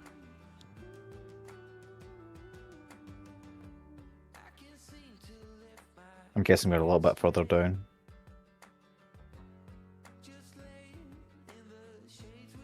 Our location would be somewhere like up here in these hills, looking down on the site. Do you think we should interrupt their ritual, or? We should definitely interrupt the ritual. Should we check if it's legit first?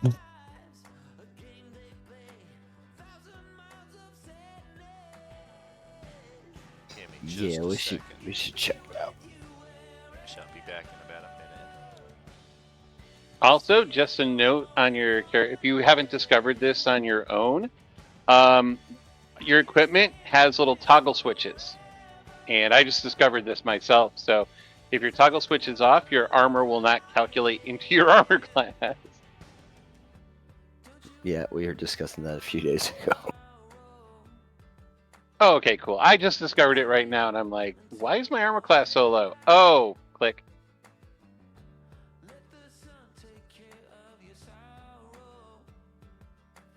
My armor is not great for a frontliner.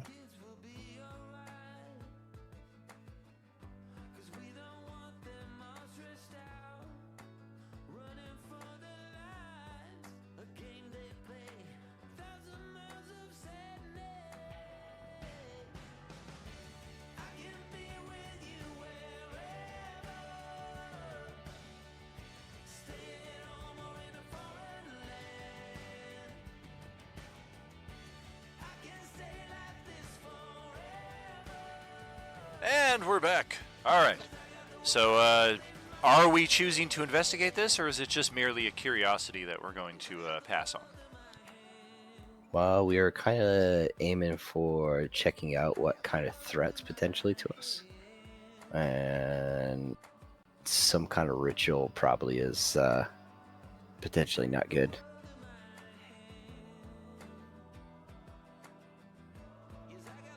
A vibe check, if you will.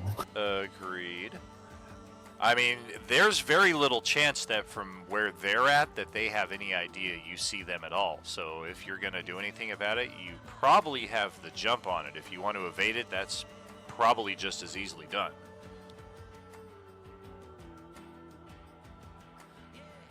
Sneak up, take them by surprise. Mm-hmm. Yeah, let's Sure. let's get down there, and there's nothing about that that's good for us.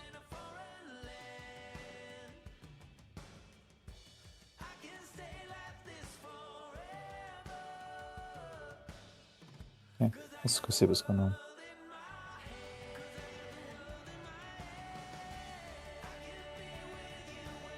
We trying to be stealthy? Let's get some stealth checks. Come on, Prizzy.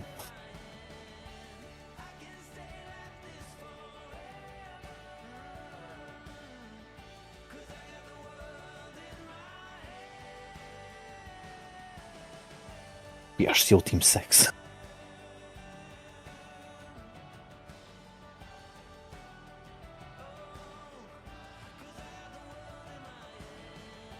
Badass rolls, damn. 25, 27, 24, 16. Woo! What was the one above that? 16 again? Bravo 6 going dog.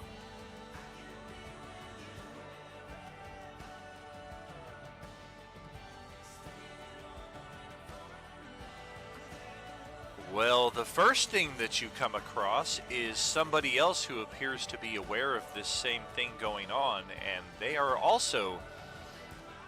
You don't imagine they would have much other option, although based on the muscle on this creature as opposed to the general flab, you kind of feel like maybe this guy could approach a little quicker if he wanted to, but you have snuck up on a hut that is also sneaking up on this ritual site, and he appears to have no idea that you guys have all of a sudden appeared 20, 30 yards behind him.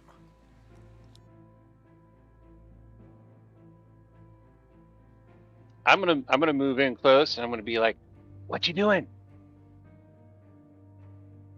Tasa Chopasa! In which language was that? Common, I'm guessing? Oh, of course. He takes a swing at the air over in your general direction before changing his tongue over to common, or galactic basic, as the case would be for a hut. You don't just sneak up on someone like that. Oh, how should I sneak up on someone? If you don't intend them harm, not at all, right? Well, if I intended you harm, I probably wouldn't have said, "Hey, what you doing?" You startled me.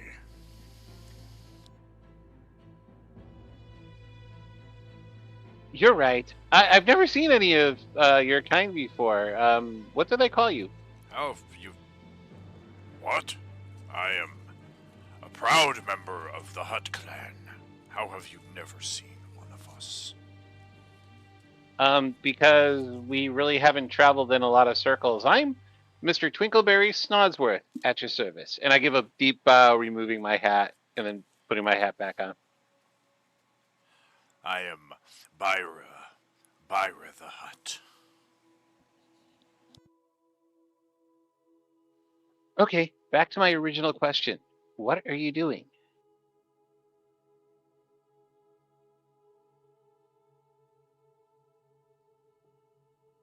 Oh, I'm trying to eat, and you keep interrupting me.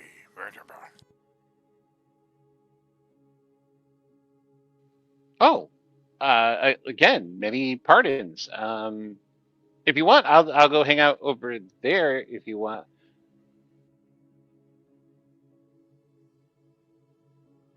No, that was more out of game.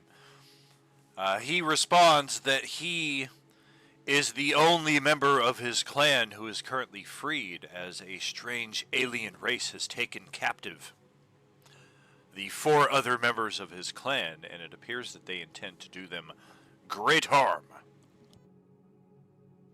Does it have anything to do with those people over there? God damn it, I was hoping no more questions! Statements!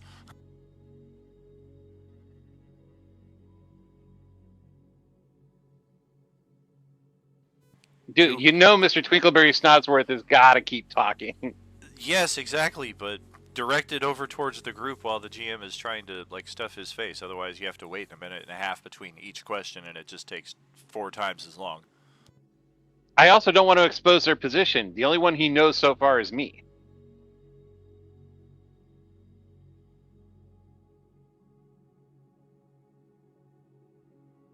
It's just a hut and a very well dressed fairy in the forest together.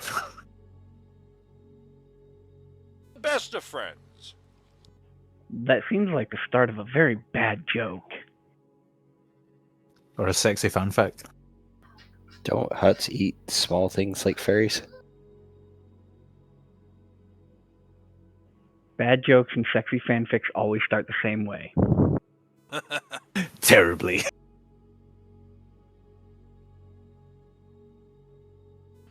All right, so you know why I am here. Why are you here? We've come to observe this ritual and see what the heck's going on with it, and seeing if we should get involved. And because if it could be hazardous to ourselves and a lot of the people around here, then it's our duty and our obligation even to make sure that we disrupt this. And if we are helping another creature who may be needing to have this disrupted, then it's all the more fun for us to disrupt that ritual.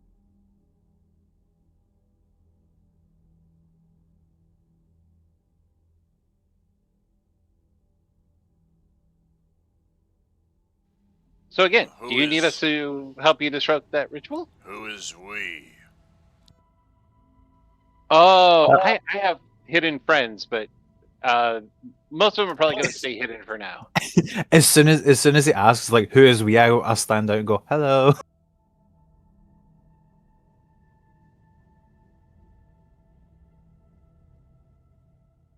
Because presumably we've been hearing all of this. I mean, did you think I was going to wander around these woods alone? Yeah, I'm their bodyguard. And I'm gonna just say hello and be dangling upside down from a branch above them.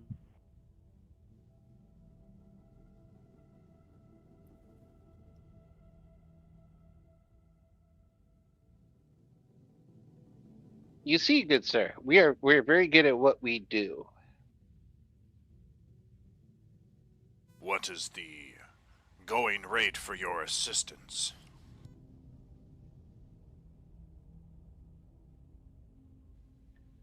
We work mostly on a donation basis or an alternate revenue stream. Basically, if they've got some really cool stuff, we want some really cool stuff. Excellent way to end up poor.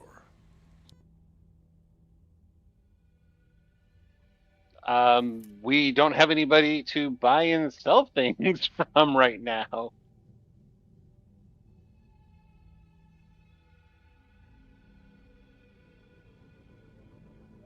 How about this? How about the gift of a favor in sometime in the future?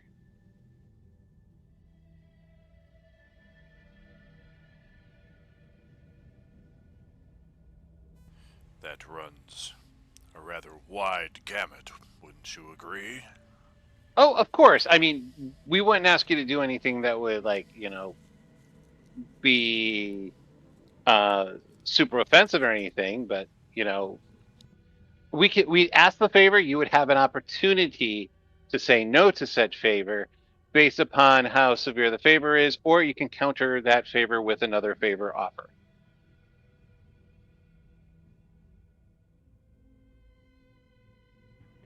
Basically, our price can be negotiated later.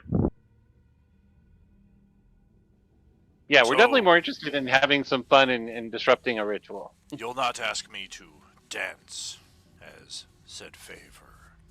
Oh, of course not. No. Said favor might be, Deal. Oh, okay, great. I hold out a tiny hand. He holds out his massive, muscular hut paw, and Mr. Twinkleberry is never seen again. You hear a loud squeal. That's about the end of it. Revivify! Aww. Just kidding.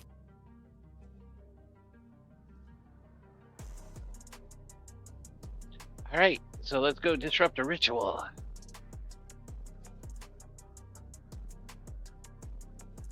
Guys, are you with me? All right. Well, we do not have your tokens set up properly, but we're going to build them here on this upcoming map.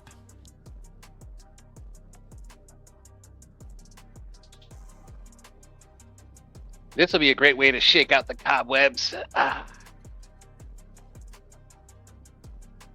I need to keep remembering that we're in New Zealand.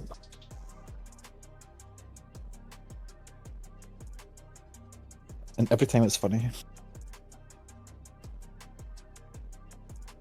Hey, somebody likes the hut. Thank you. Definitely got to give credit to the Mando and Grogu, but for any Role-Playing Unlimited fans, the concept of a muscular hut goes back to 1999, shortly after Episode 1, when our good friend Darren portrayed one in the live-action Star Wars role-playing game, where a lot of our original Role-Playing Unlimited cast met for the first time. And that was a pretty cool concept, as he said he was a hut martial artist who was experienced in the laws of Hut Fu. So this is where Byra the Hut appears in our storyline here. And that is going to bring us to this map over in this section. Move us over to that. Oh, damn, it did the dynamic lighting thing. Shoot! Alright. Well, now I definitely need to get your characters set up appropriately before we can do anything at all. Thankfully, they've made it a little quicker here. The HP and the AC appear a little quicker. And the turn order. Dawn, you have night vision 60 feet? Yes, I do. Actually, let me double check, because I know I have Eyes of the Dark, or double sight. That's what it is. So it might be more. Yeah, they might be the Yep, same. I was as just me. taking some notes here for Byra. So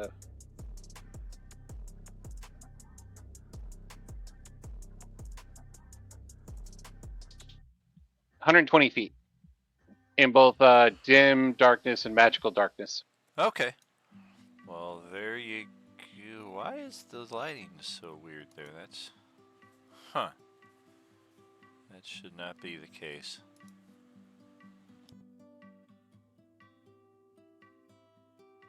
Alrighty. Ken, how about you? Any dark vision? Out to 180, and I am invisible to anything that uses dark vision to see. Okay. 180. Oh, I don't know why Dawn's did that. There. HP. AC. There.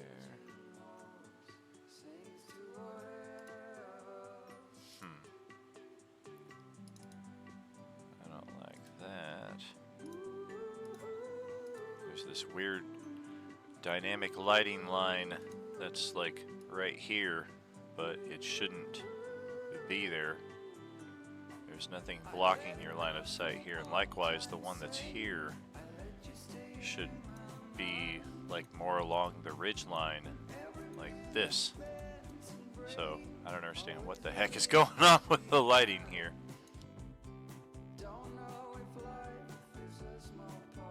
Okay, let's check with Selena. Any dark vision? 120. Everybody can see forever. All right. Not everybody. A lot of people can see forever. There we go on that. Forgot to do the nameplate for Ken's character. Excellent. Okay, and then Paul. HP. AC.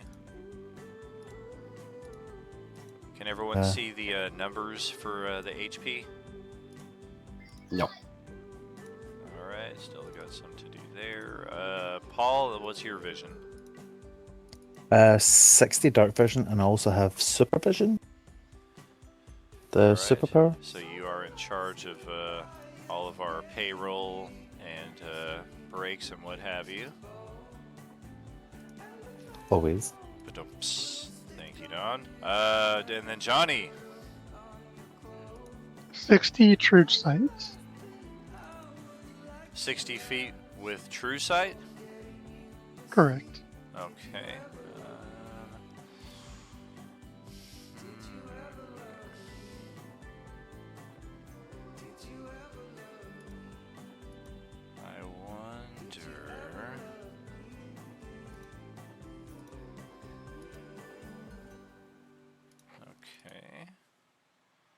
Let's see how that works.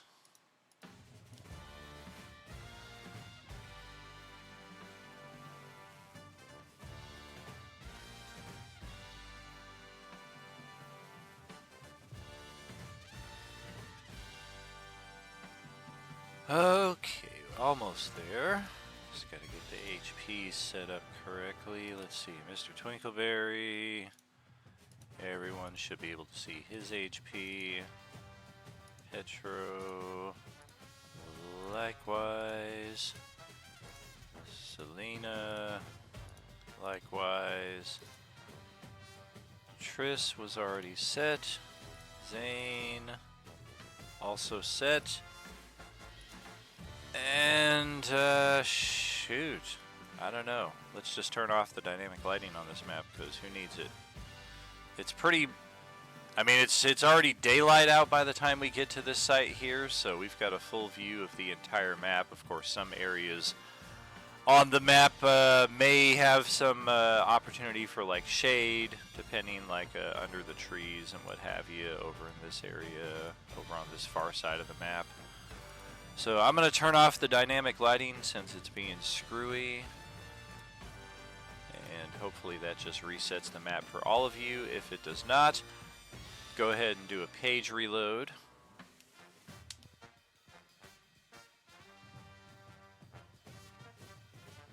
Okay.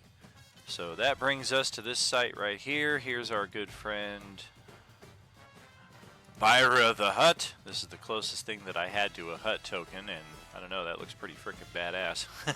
I think. Oh shit, it's a Ninja Turtle. Yeah. Sadly, these will represent the other huts who are in process of being sacrificed via fire, as it would be. Of course, the title of our session today has a double meaning. For pretty much Dawn would be the only one that gets it. Huts on fire is the title of today's the title of today's session. And yes, the huts are being tortured.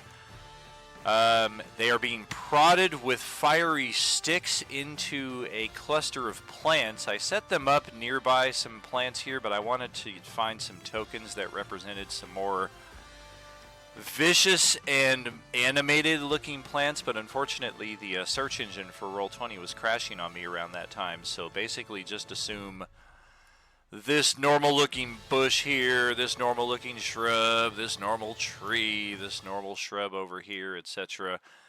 represent some rather heinous Venus flytrap kind of biotechnology that the Yuuzhan Vong are very known to utilize. And speaking of which, if we did not notice the red health bars that are spread throughout the site, they all represent different members of the Yuuzhan Vong warrior caste. They are all adorned in Von Dune crab armor, which is known to be resistant to even lightsabers. So we'll see just how effective our characters can be at inflicting damage to our very well-armed and armored group of Yuuzhan Vong. They are also known to willingly undergo different forms of mutilation on themselves to further appease their ancient and evil caste of deities who spur them ever onwards to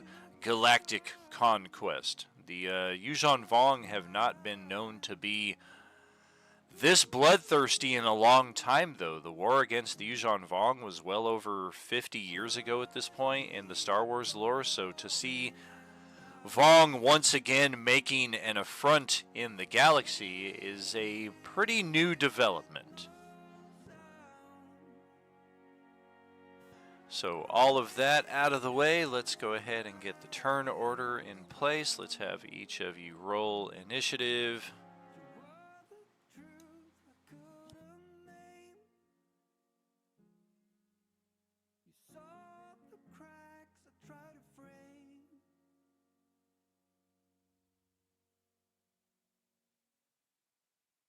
Counter wins, I count the cost. Each lesson gained from something lost. Alright, that's all 5 of you.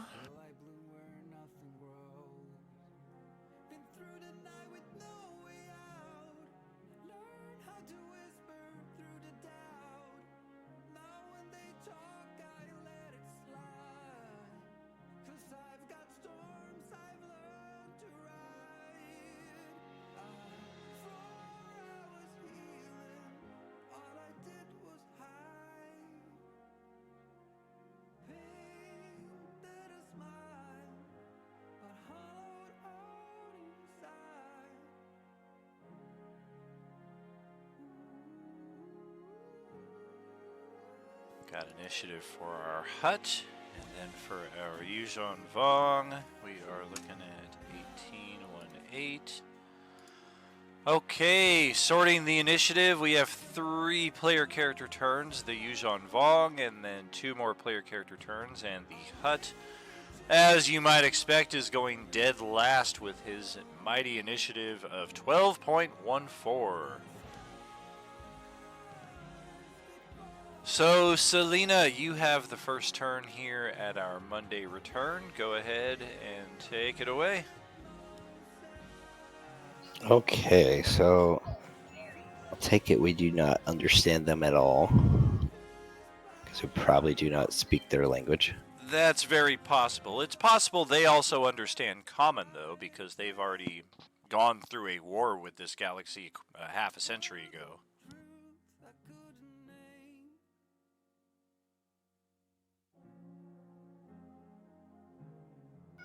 Which of the targets are actively, like, because for what I know for their rituals, they, like, I think, mutilating the target?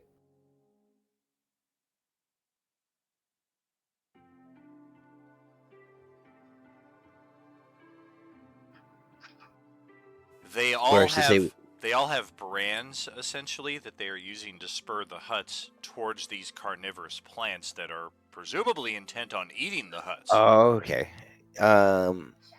Which one seems like the closest to achieving their goal?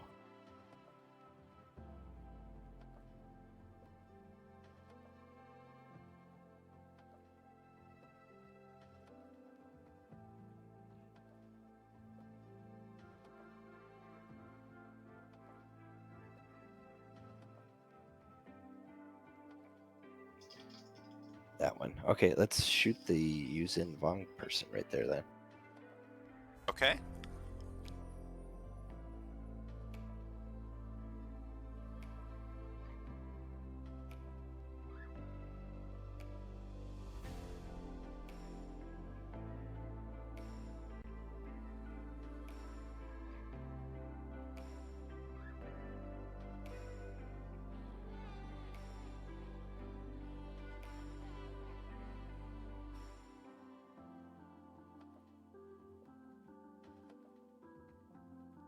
And we are in stealth still. They aren't aware of us. Correct. So I should be able to apply sneak attack to this attack.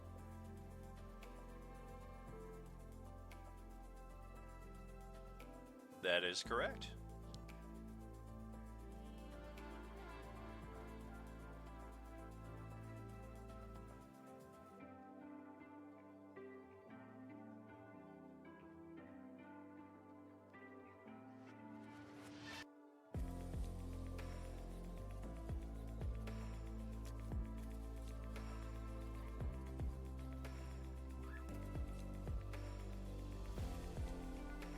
They labeled the damage for that really weird. So 22 to hit. I like it. 22 to hit. It tallies the damage at an even 30 on this Yuzhong Vong right here. And it is at this point that we discover the most useful benefit of that crab, that living armor that they wear, is a substantial damage reduction. I'm not going to go into the details of just how many of those hit points it absorbed. We will in short order. learn exactly what the mechanic is, but you hit that guy square on, and he barely took any damage at all.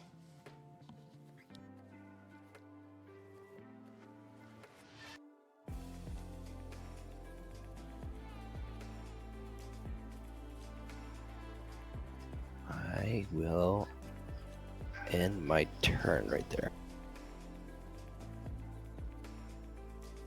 Zane, that will bring it over to your turn.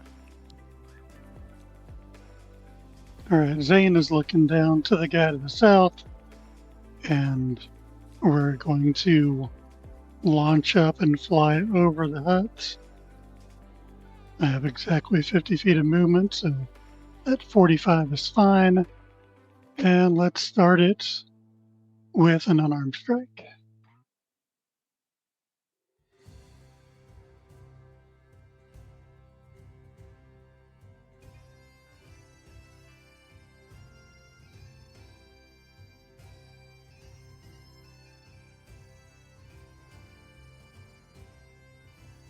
Do you have advantage, right? I do have advantage, Cool. and because of the wraps I'm wearing, that is force damage instead of bludgeoning. I don't know if that matters or not.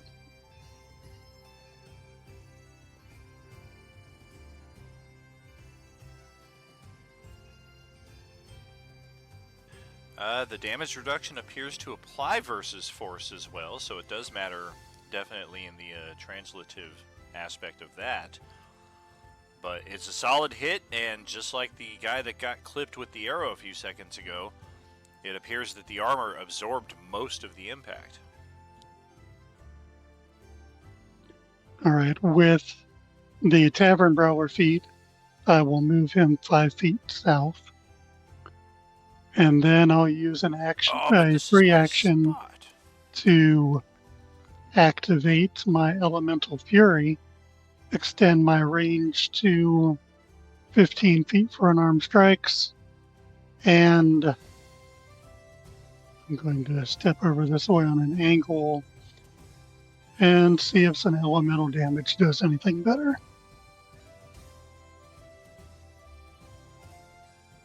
Let's try lightning. Alright. Does it convert all of it to lightning damage, or is it just part of that? It converts all of it. All of it, okay. It does seem to have a greater impact, as the damage reduction appears to be replaced with damage resistance. So he does get hit, he takes the damage, but it appears to be half instead of a fraction. Bonus action. Hold on, I gotta remember what level I'm at. That was my bonus action, so using the Elemental Fury, he can make a strength saving throw. I'm going to try to drive him 10 more feet backwards. The save is a DC 17. Nope. All right, I'm trying to put him on top of his own plant. That's why I angled myself. And see if that carnivorous plant will munch on one of them. Oh, this guy? You wanted to push him over here? Oh, no, I totally misunderstood the battlefield. I thought that this thing down here was the plant in question. Nope. So, but basically just gotta, like, move your character slightly different, and then, yeah, we can push him over here, no problem. alrighty. Yeah, that is turn.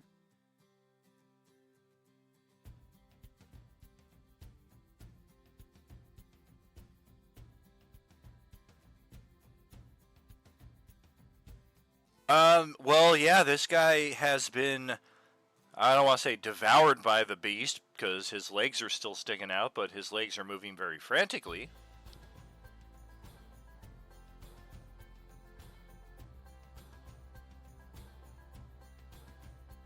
And that will bring Ken's turn to the top of the initiative.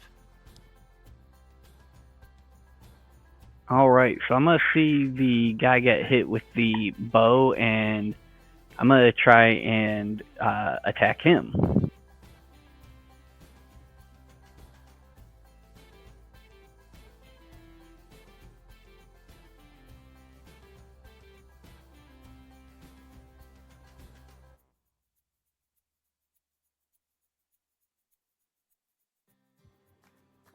And I'm not sure if that if that attack block came out correctly. It did not. Does your character have any dexterity bonus?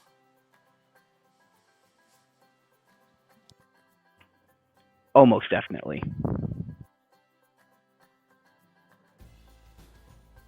So that gets added to the attack.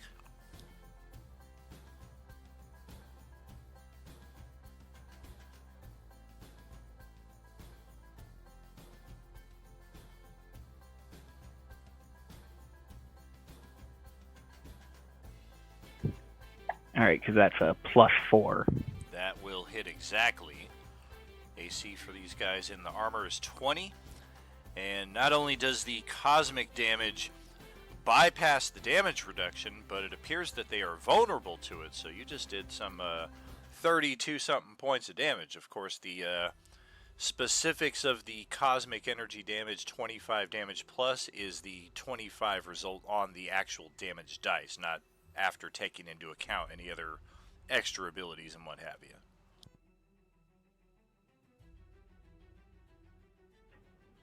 All right, so after that, I'm going to kind of stop and be like, wait, what I just do? What was that?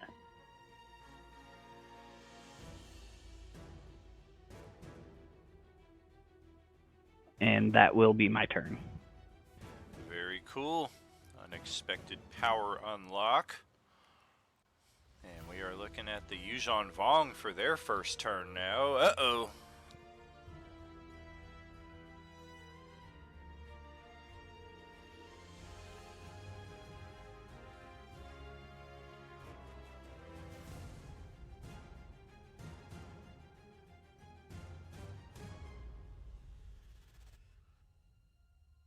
I don't know, that little fairy guy looks like the biggest threat. Everyone get him! What?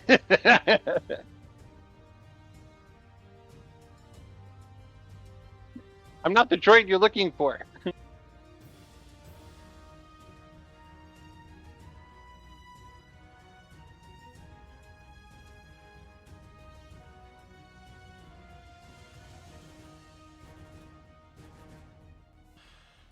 So this one here is going to actually leap into the middle of the combat field. He's going to gesture his other warriors to continue doing what they're doing. And he is going to bellow out a challenge in Broken Basic / Common. I won you fight. Leave tendance to task. You win. You call. I win. Die, you.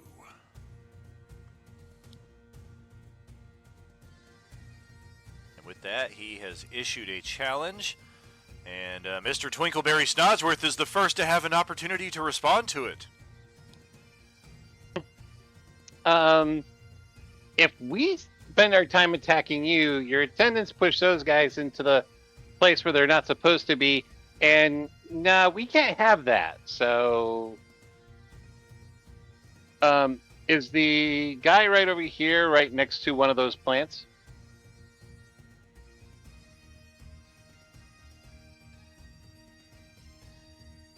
Oh, it's down there. Okay.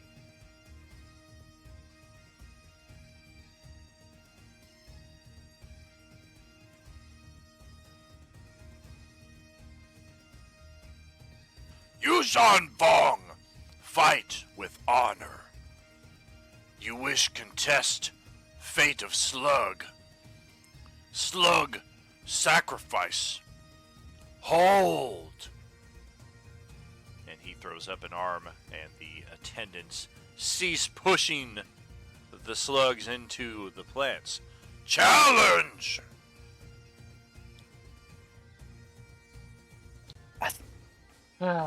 Well, okay. If you're going to do that, let me go ahead and, dude, I could smell your rank ass breath from here. Thank you.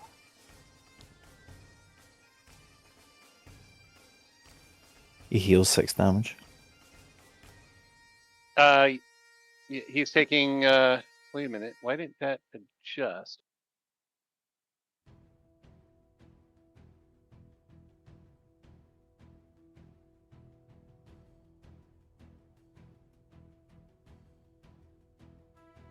Okay.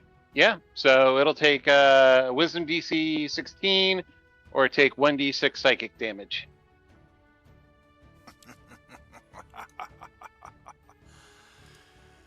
You use magic on Yuuzhan Vong.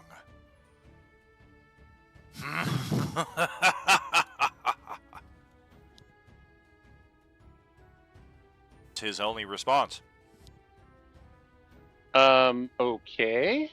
Oh, and that should have gone up to 2d6. I don't know why it didn't I'm a adjust on its own. Targaryen. Mind tricks don't work on me. Only money.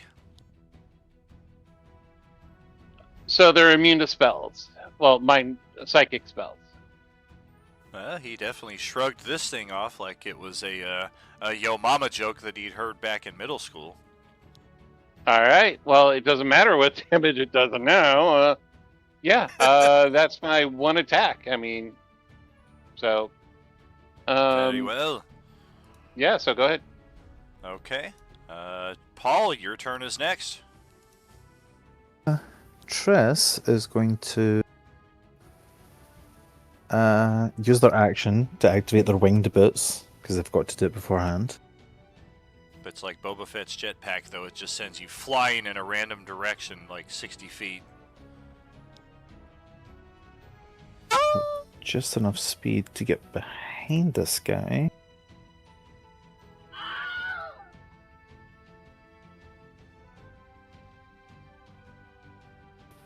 With my bonus action, I'll have Frizzy come up and attack him.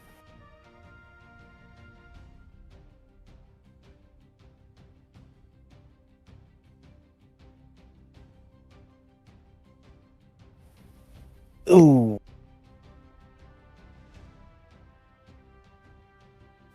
Oh, geez, what is that? And I think Mr. Twinkleberry was so unimpressed by your effort that now he's mocking you. Oh, God! Don't make fun of my cat.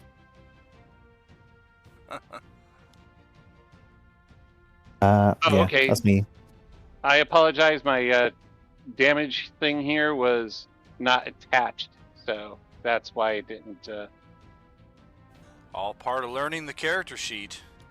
As Vyra the Hutt steps in, or waddles into position here. Oh, for come on! Alright, second attack. Alright. Swing and a miss, and swing and less of a miss, but still a miss nonetheless. That will cycle our initiative back to the top, where it is Selena's turn.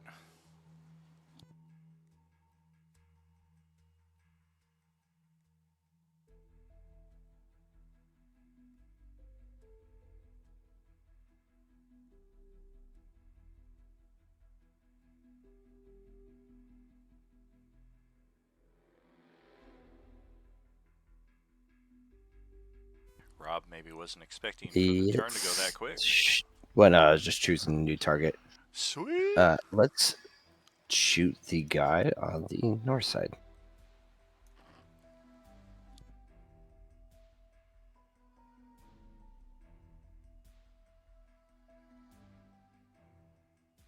The only bad thing about these new sheets is you can't just minimize it.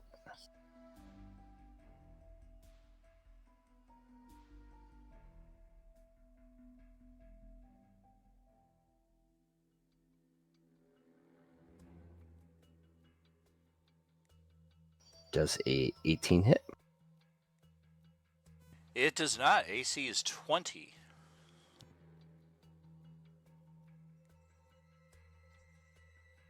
Do we spend a force point or an inspiration? Yeah, let's try spending a force point. All right, that's 2 die 8.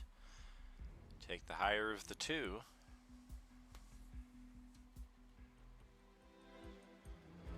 Good enough. Does manage to soak up a fair amount of that damage. And he was literally just standing there. He had stopped all of his activity, and he was watching the duel taking place over here. And then all of a sudden, he gets clipped by another arrow, and he just snarls in your direction. Hey, what the fuck?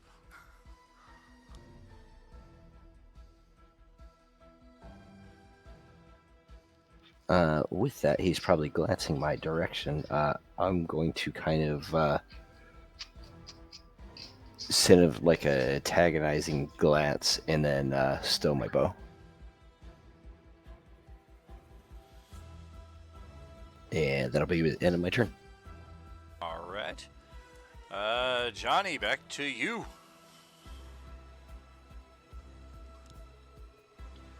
All right, 15 feet up in the air, and we're going to run into something. I don't know why I can't move through that spot. Oh, it's probably There, we'll just go a long way around. Yeah, it's probably the stupid dynamic lighting. Yep. And leaving it on lightning, we will do a regular attack and then bonus action attack.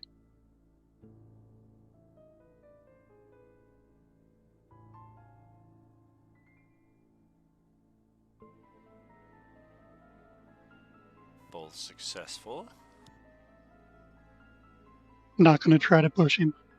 We'll leave him there. All right. We'll take a significant chunk of damage there from all of that. And it appears that we have one foe on the field now who has our special attention. Anything else with your turn? Well, I do have some more movement.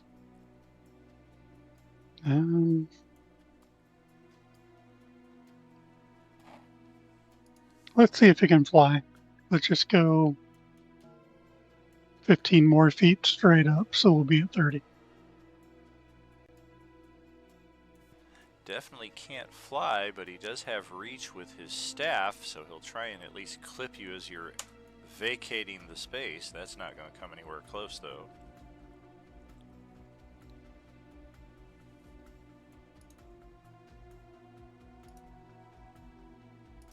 That's all my turn, though. Okay. Ken, back to your turn.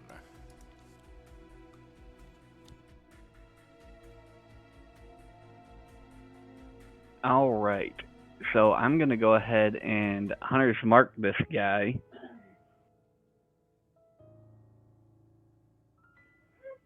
And then shoot him with my bow.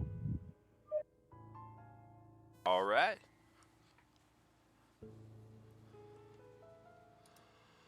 Yo, yo, yo, welcome back on Streamland. All right.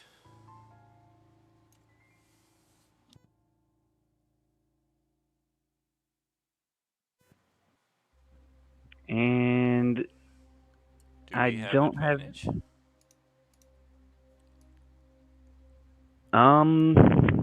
Not unless I'm in darkness. Gotcha. No, it's not dark out here. There are some spots like under the trees that have some shadows, but otherwise it's like mid-morning at this point. Yeah, so I'll go ahead and spend an inspo to get that crit. Okay. Plus crit damage. 2 die 8 plus 5. It didn't apply the crit damage though. Oh, I see, it did. Okay. So it's short, 4 points right there, so 15. Sadly, his armor soaks all of that, even from the crit. And it looks like it did not apply the hunter's mark, even though I had it applying. So Oh, that's you have a- to activate the toggle down and below your attacks thing. I did. That's what I was saying. I'm gonna have to figure that one out later. But so that's a D6 of force damage. Die 6 plus 6. Go ahead, roll it up. So 7 more force damage. Plus all of that. He still soaks all of it with his armor. Damn. You had a chance of getting some of it through, but your damage was not that great there.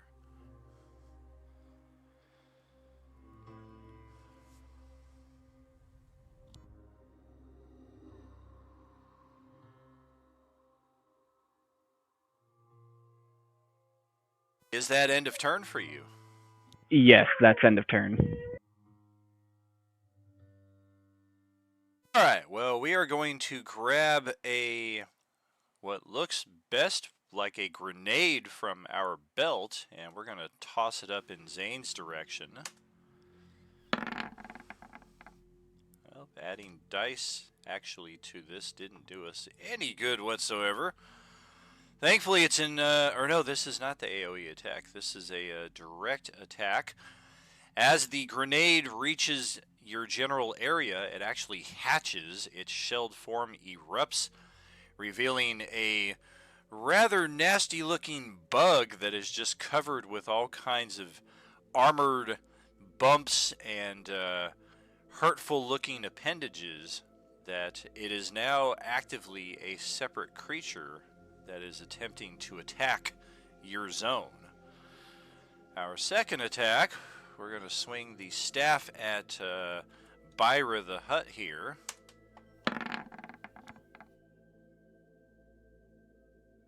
We're improving with each attack right here. That one will finally get through, dealing a bit of damage to the hut.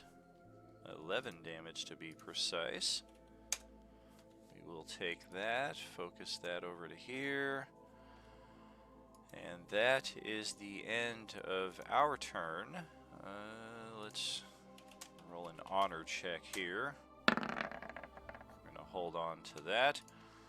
This guy snorts something in Yuuzhan Vong over in Selena's direction, but otherwise does not respond to the attack that was just made in his direction.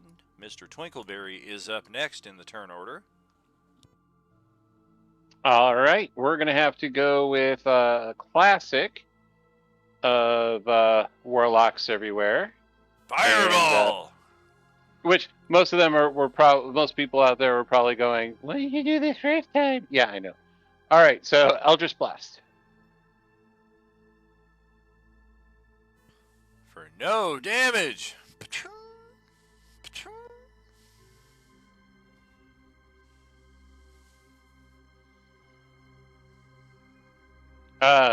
No force.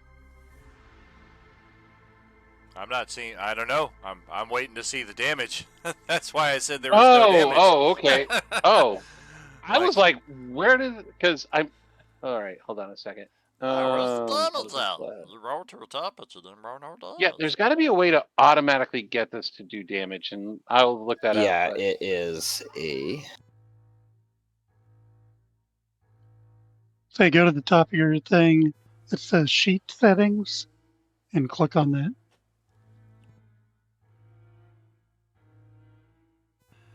So that is okay. Wait, that roll is- damage. That is true damage. It's force thunder. Okay, so Genie's Wrath gave it 3 thunder. The force damage should be plus. Hold on a second. Plus 5, because I should have had Agonizing Blast on it, but I didn't have Agonizing Blast. Okay. But otherwise, it is a mix of force and thunder damage. Correct. Okay. The So first it's 11 hit. force, The first hit 3 is thunder. 1 point shy. His AC is 20. So do we want to adjust that and apply this damage to that, or are we saying it's a miss and we're applying the damage to the 25? Let's apply it to the 25, and then next Okay. round it'll be better. That I do like that as well. That is a successful hit. His armor will once again absorb all the damage. All right, that's the end of my turn. Okay. Triss, that's back to your turn here. Uh,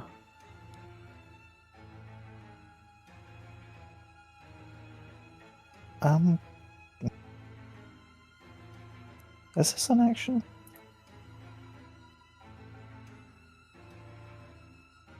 Cast Identify. I think that's a 1-minute cast. Oh, is it? Damn. Or did they do it on his armor? Yeah, Anyway. 1 minute. I think you used to be able to ritual cast it, and then it was an action, maybe. Ah, maybe. Never mind. No soup for you. Yeah, me and Frizzy will just try and take a swing on them each. Okay. AC 20. We got this.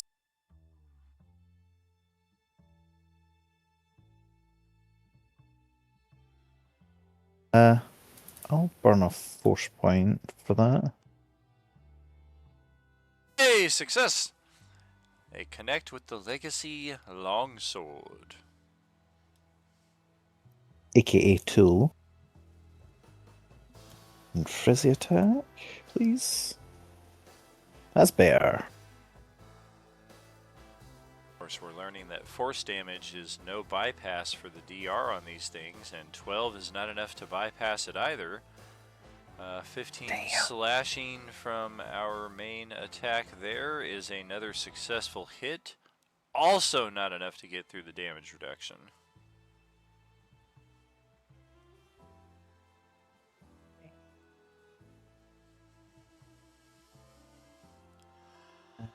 That'll be me. So far, only thing we've discovered that's bypassed the damage reduction is lightning damage, which he is resistant to. Byra the Hutt is going to take another attack here. Advantage roll. Whew. Well, at least we didn't roll a natural 1, but that is a miss. Second roll. There we go. 18 plus bonus will connect. See if we can actually get some damage through here.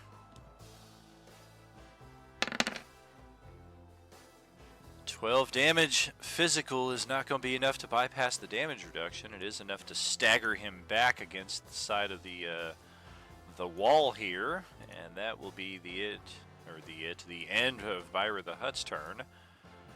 Recycling the initiative back to the top for Selena, as our guy here has been pushed a little bit more into the open. Okay, I am going to. With 2024, they have weird rules for drawing weapons. Can I draw both daggers at the same time, or? Without knowing the specifics and not wanting to spend the rest of our session looking it up, I'm inclined to rule as 14 would and say you can draw one with a free object interaction. Okay. If you have the dual wielder feat, you can do 2. Otherwise, just 1. I don't know if I do with 2024 stuff. Like, I'm not finding the stuff that used to be on the 2014 stuff. Gotcha. Yeah, definitely a pretty interesting learning curve here, but we're starting out pretty low and manageable, so we'll get there in due time.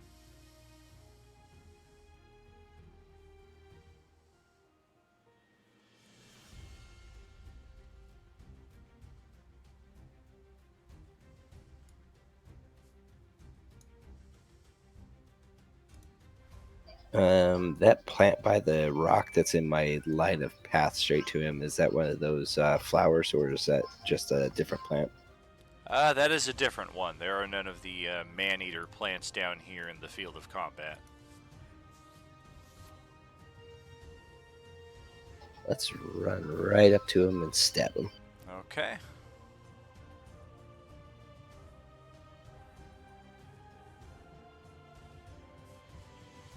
This poor guy still hasn't been able to get himself free. Somebody help me!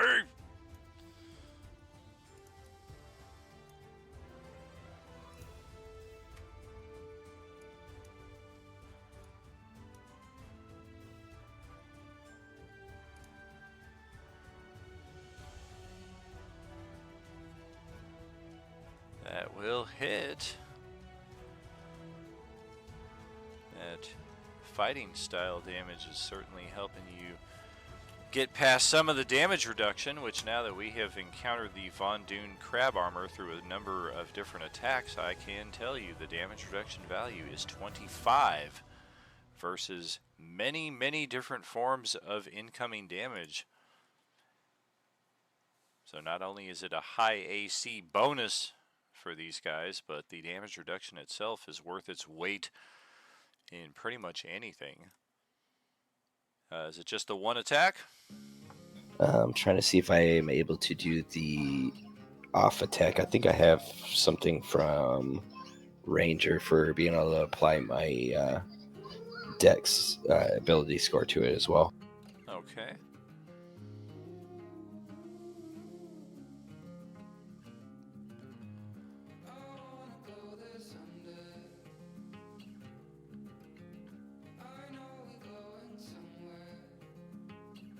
And of course, they wanted to hide everything on these sheets.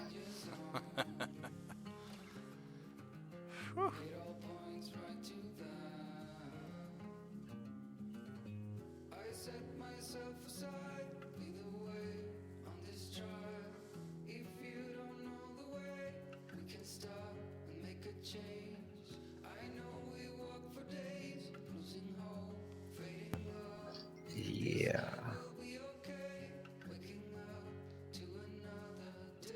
I actually have to look that up because they don't put it on the sheet for the fighting styles for some reason.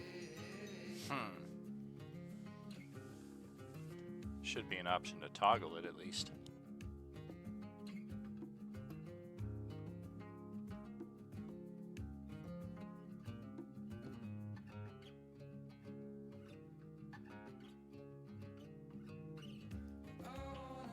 What are we looking at?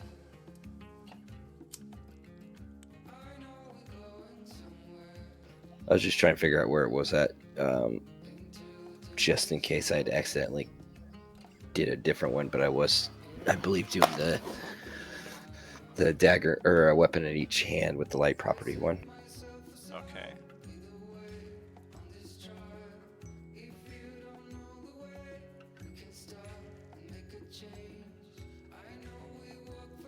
I'm not sure if that means there's another attacking coming or if that was end of turn.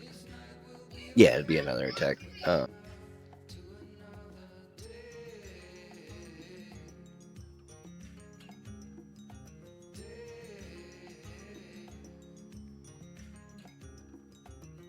Okay. Subtract 5 off that damage. I forgot to turn off the sneak attack for that one. Gotcha. Do we want to spend anything to turn a 15 into a hit? Otherwise, that's a miss. No, I have advantage. Oh, sure thing. So 5 off of that. Yep, just a couple points of damage getting through then. And that should be everything. Okay. Let's check in with Zane for your next attacks then. Right, you said I had some kind of bug buzzing around me. That is correct.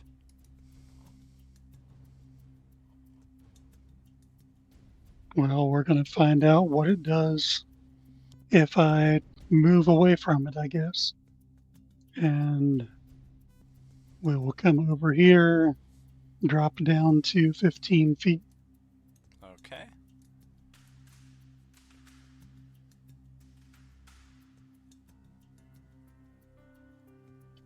And I'll fix the 15 feet. But No attack of opportunity. take her first. Yes. So, yep, however you want to engage. Oh, is there an attack of opportunity coming? Oh, I'm sorry, I said no attack of opportunity. Oh, okay. Gotcha, gotcha. Yeah, the bug First does not attack. get that. First attack, heard. That will connect. And since I'm the only one really getting through, we'll have to burn another key point and flurry of blows for 2 more. All right. Sure, sure, okay. Yeah, at this point, not looking so good. And I'm going to stay where I'm at. Okay. See if I can tempt him into attacking me. All right. We're going to free action shout in Yuuzhan Vong to all of the assembled, and based on their mannerisms, it does appear that the majority of the troops are about to join into this combat. Not before Ken gets a turn, however.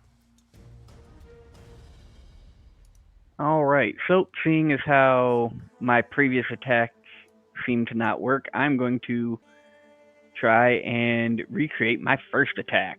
All right.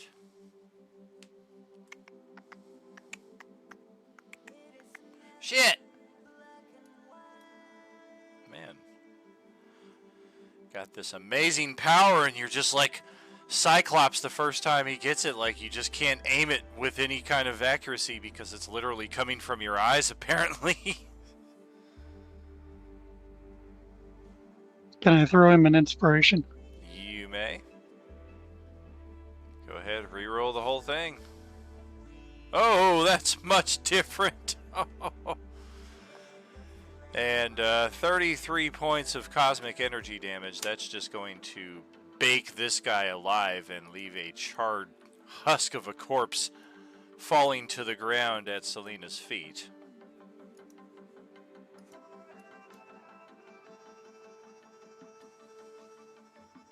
All right, so that is going to be my turn. Other than I'm just going to be looking around like, did you all see that?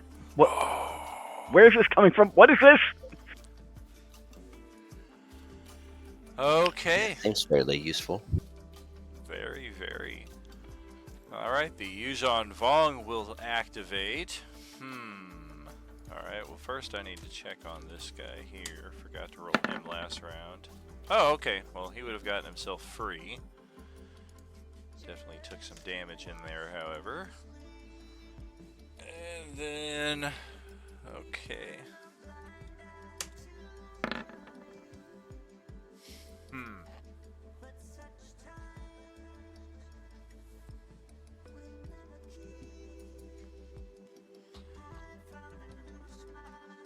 This one over here, who appears to possibly be some kind of second in command, barks orders in Yuuzhan Vong at the rest of the assembled, and then he looks over at your group in common and says, "No honor in your fight.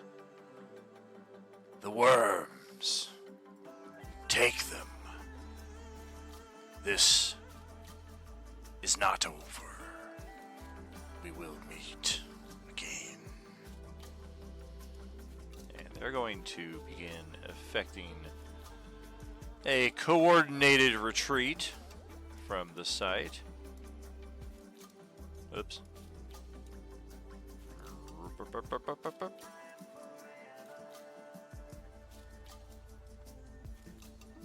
And yep, 2 of you. Alright, we didn't leave anybody behind, did we? Aside from the dead dude. He dead. Alright, yeah, I think that's all of them. Mr. Twinkleberry, that'll bring it back to your turn. Everybody left. So I'm not going to pursue them because my shit hasn't worked at all against them. Fucking Vong. I will, against the Vong. Fucking Vong. So, I will fire Eldritch Blast at the plant to try to kill the plant. Okay. It's over here, actually. That's what I meant. I meant over here. Gotcha. Yeah, that's what I meant. Yeah, that's it.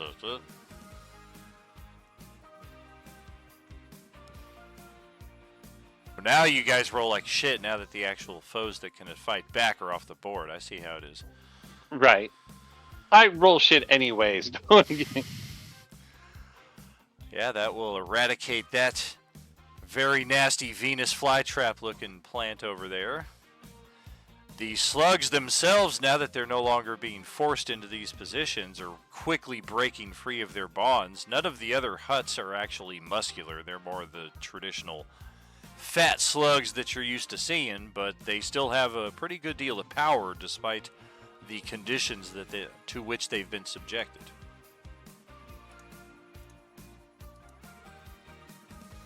Anything else for your turn?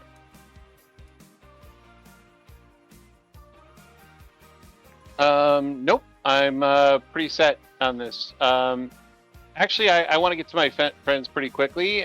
Somehow I end up teleporting right next to him. All right.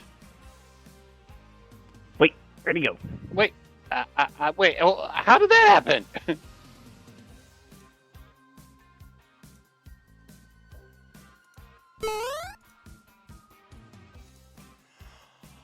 All right, Paul, let's bring it back to your turn here. I don't think there's really anyone left to fight. That's true. We're kind of more in exploration initiative at this point. Guess I'll... Oh.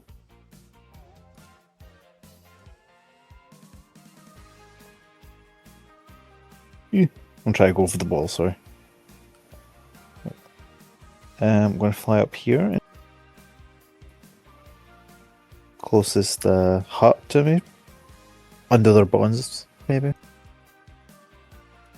Alright. Yeah, he's already in process of freeing himself, but definitely welcomes the aid. Gives a thumbs up in response, and then looks over at the hut in your group's company. Gives a nod of appreciation and respect, as all of these huts could see that their number was about to be punched. And if not for your timely intervention, they would likely all be plant food at this point. When slugs typically like to eat the plants, it's like some cruel reverse irony.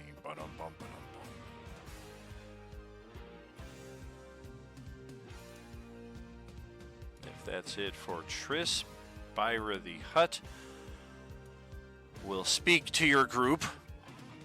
You helped me. Unexpected aid from such a strange group as yourselves. You ask for a favor. How will you intend on cashing in on it? Will you be staying in these lands? Yes, we will be staying in this lands, but can I confer with my companions for just a moment? Very well.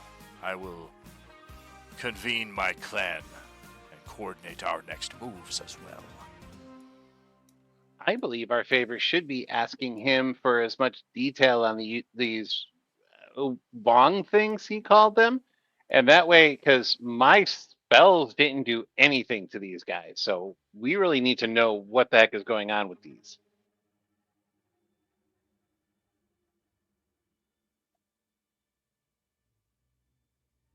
Yeah, definitely. I mean, knowledge is power. We need to know what the heck is going on with those things, and I need to know what the heck is going on with me. What is this thing?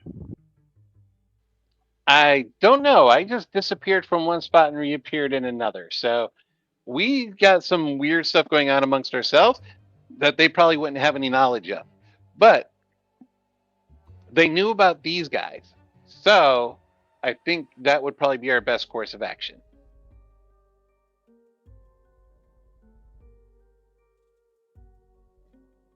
Yeah, anything they could tell us about those creatures and their powers and about the surrounding area good to know the environment too. Okay, Start so to I'll investigate this corpse with using like the tip of my dagger to kind of like prod or try pulling stuff up. Yeah, okay, this is, so we'll cover that next session. Let's just make sure to stay on this map here. But as far as getting information from the hut about what the Vong are, we will close with that information, but first prefacing it with, that's not a favor. This is information gladly shared among opponents of such vile necessity. You will find magic, the Force, many Cardathi abilities to be of little use against their physiology. They seem to, if legends are to be believed, they exist on a different spectrum of life and death than do we.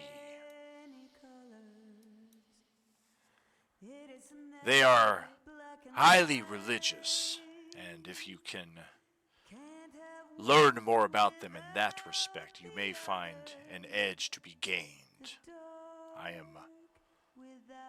not as learned in Yuuzhan Vong theology as I might be.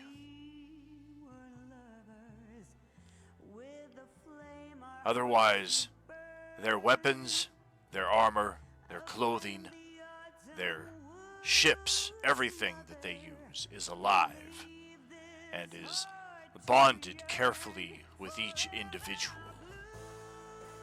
after great consideration and care. Theirs is not equipment that you loot and add to your collective, not without great care and proficiency. He watches you guys already starting to look over the body over there to the side there. You don't say. Otherwise, that's pretty much the Vong in a nutshell. We've already experienced them in combat that defensively they're going to absorb a pretty tremendous amount of damage. Elemental damage in general, they seem to be only resistant to. So if you've got cold, if you got fire, if you got lightning, those are probably the best ones to hit them with. Otherwise, as best we can tell, every other form of energy damage, be it psychic, radiant, necrotic, thunder, force, resistant, if not damage reduction applies versus all of them, which means the first 25 damage that you throw at them just gets ignored entirely. So they're not undefeatable, but they definitely have a level of tactics that must be applied when facing them. And if all of them had attacked you en masse in this combat, things may have gone a little bit differently. But thankfully, we've got ourselves a hut ally who is going to definitely be seeking out where your group is looking to put down roots in this region, as like the rest of you, he is unfamiliar with these lands. He only just got here himself, and he and his clan were starting to investigate when these aliens showed up, attacked them, took 4 of them captive. Byru was lucky enough to get out himself and find your group to come help him free the rest of his clan before he became an orphan, essentially. And that's where we will close out tonight's session. Let's go ahead and get that set up here. Video. Whoop. Beautiful.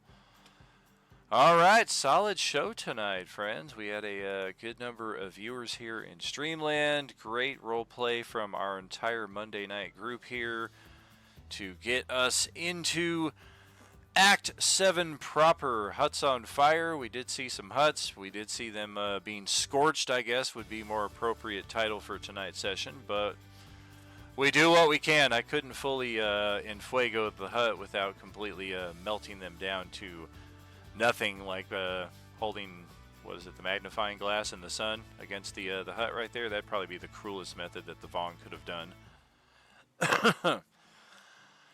Otherwise, friends, we are closed out for pretty much the rest of the week, at least on the Coalescence side of things. Friday night, we're going to actually do a character crafting night with the Marvel Multiverse role-playing system. I've been sitting on this game system for 4 years plus. I will give you an idea how long I've been sitting on this, and definitely first session will have to be in his honor. But the very first Marvel Multiverse game that I crafted, there's only one other player in that game page with me, and it's Ben. That is how long ago that I crafted these games, and we've been looking to finally build a group for it. And I think we got 3 players who are going to join us this Friday night. Maybe all 3 of them show up, maybe only 2 of them do. We're just going to do some character crafting, get to learn the system as well. I actually picked up the physical copies of the books, which are better for me getting to learn the system overall than trying to pick and choose at the rules through the digital format. So anybody else who wants to join in for this, the only pre-qualifier in that respect is if you are already part of the RU crew here at Roleplaying Unlimited, i.e. you're subscribed to any of our tables. This Friday table is open to you. You're welcome to join. And it's not a stable experience. If Friday night is not something you can commit to, it's not something I can commit to. I'm only going to do it every other week at best. And any of you who want to jump in, jump out, what have you, it's going to kind of go back to more of that open table format that we had a few years ago, to where it's not so diligent and strict on the session and the attendance. And it being a superhero game, I think it lends itself pretty well to that. We're also going to spend some of these Friday nights doing some one-shots, like the Stranger Things, Hellfire Club one-shot, 2-shot, 3-shot, 4-shot, I think it might turn out to be, that we've had for a number of years here in our community as well. So a lot of these fun modules that we never really get an opportunity to play because we're always so diligently plugging away at our collected storyline. Friday nights we're going to open up in that respect, just to enjoy a little bit of goof off and what have you. Early heads up as well, November, there is a Friday the 13th coming up, so we will be going back to the Camp Clearwater Massacre one-shot at some point in November. So stay tuned for that. Otherwise, what I will tell you is the same thing I told yesterday's table. Plan on 14 sessions for the remainder of the year. I'm not taking any breaks. I'm not planning on it. There might be the occasional scheduling or illness or what have you come up, but otherwise we're going to stay right on schedule. Any schedules that get adjusted will be rescheduled and placed back into the schedule proper. And I looked ahead for the rest of the year, and I count 14 sessions before we take our holiday break in December. So that will get us at least through Act 7, maybe also a bit into Act 8, which I'm going to model fully after The Last Jedi just to cause as much dissension in the communities. No, not going to do that. I don't want to divide the community to that extent. Skywalker. I don't want to do that. Yeah, our Act 8 will be its own story. So that being said, friends, a lot of action in the weeks and months to come here at Roleplaying Unlimited. We are back with the Coalescence officially Sunday night. Stu Crew with their session, It's a Door, Nothing More. We'll see you 6 p.m. Sunday evening, June something, same Dark Side. Vaughn would make great youth group, says J-Man out there. Oh, God. Very interesting indeed. Thank you kindly, friends. We say it always. We only say it because it's true. There's no RU without you. Have a good night, all. Hey. Night, everybody. Have a good night. It's good to be back. Good to be back. Woo, woo, woo. Good night. You are alone. Maybe I can help you. I am Boba Fett.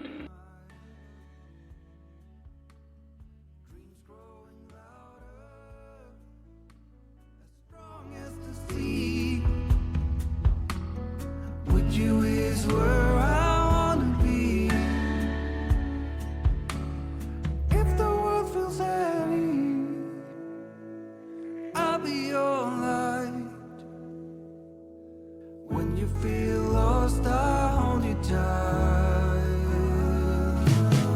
Somehow you shine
Every small step worth every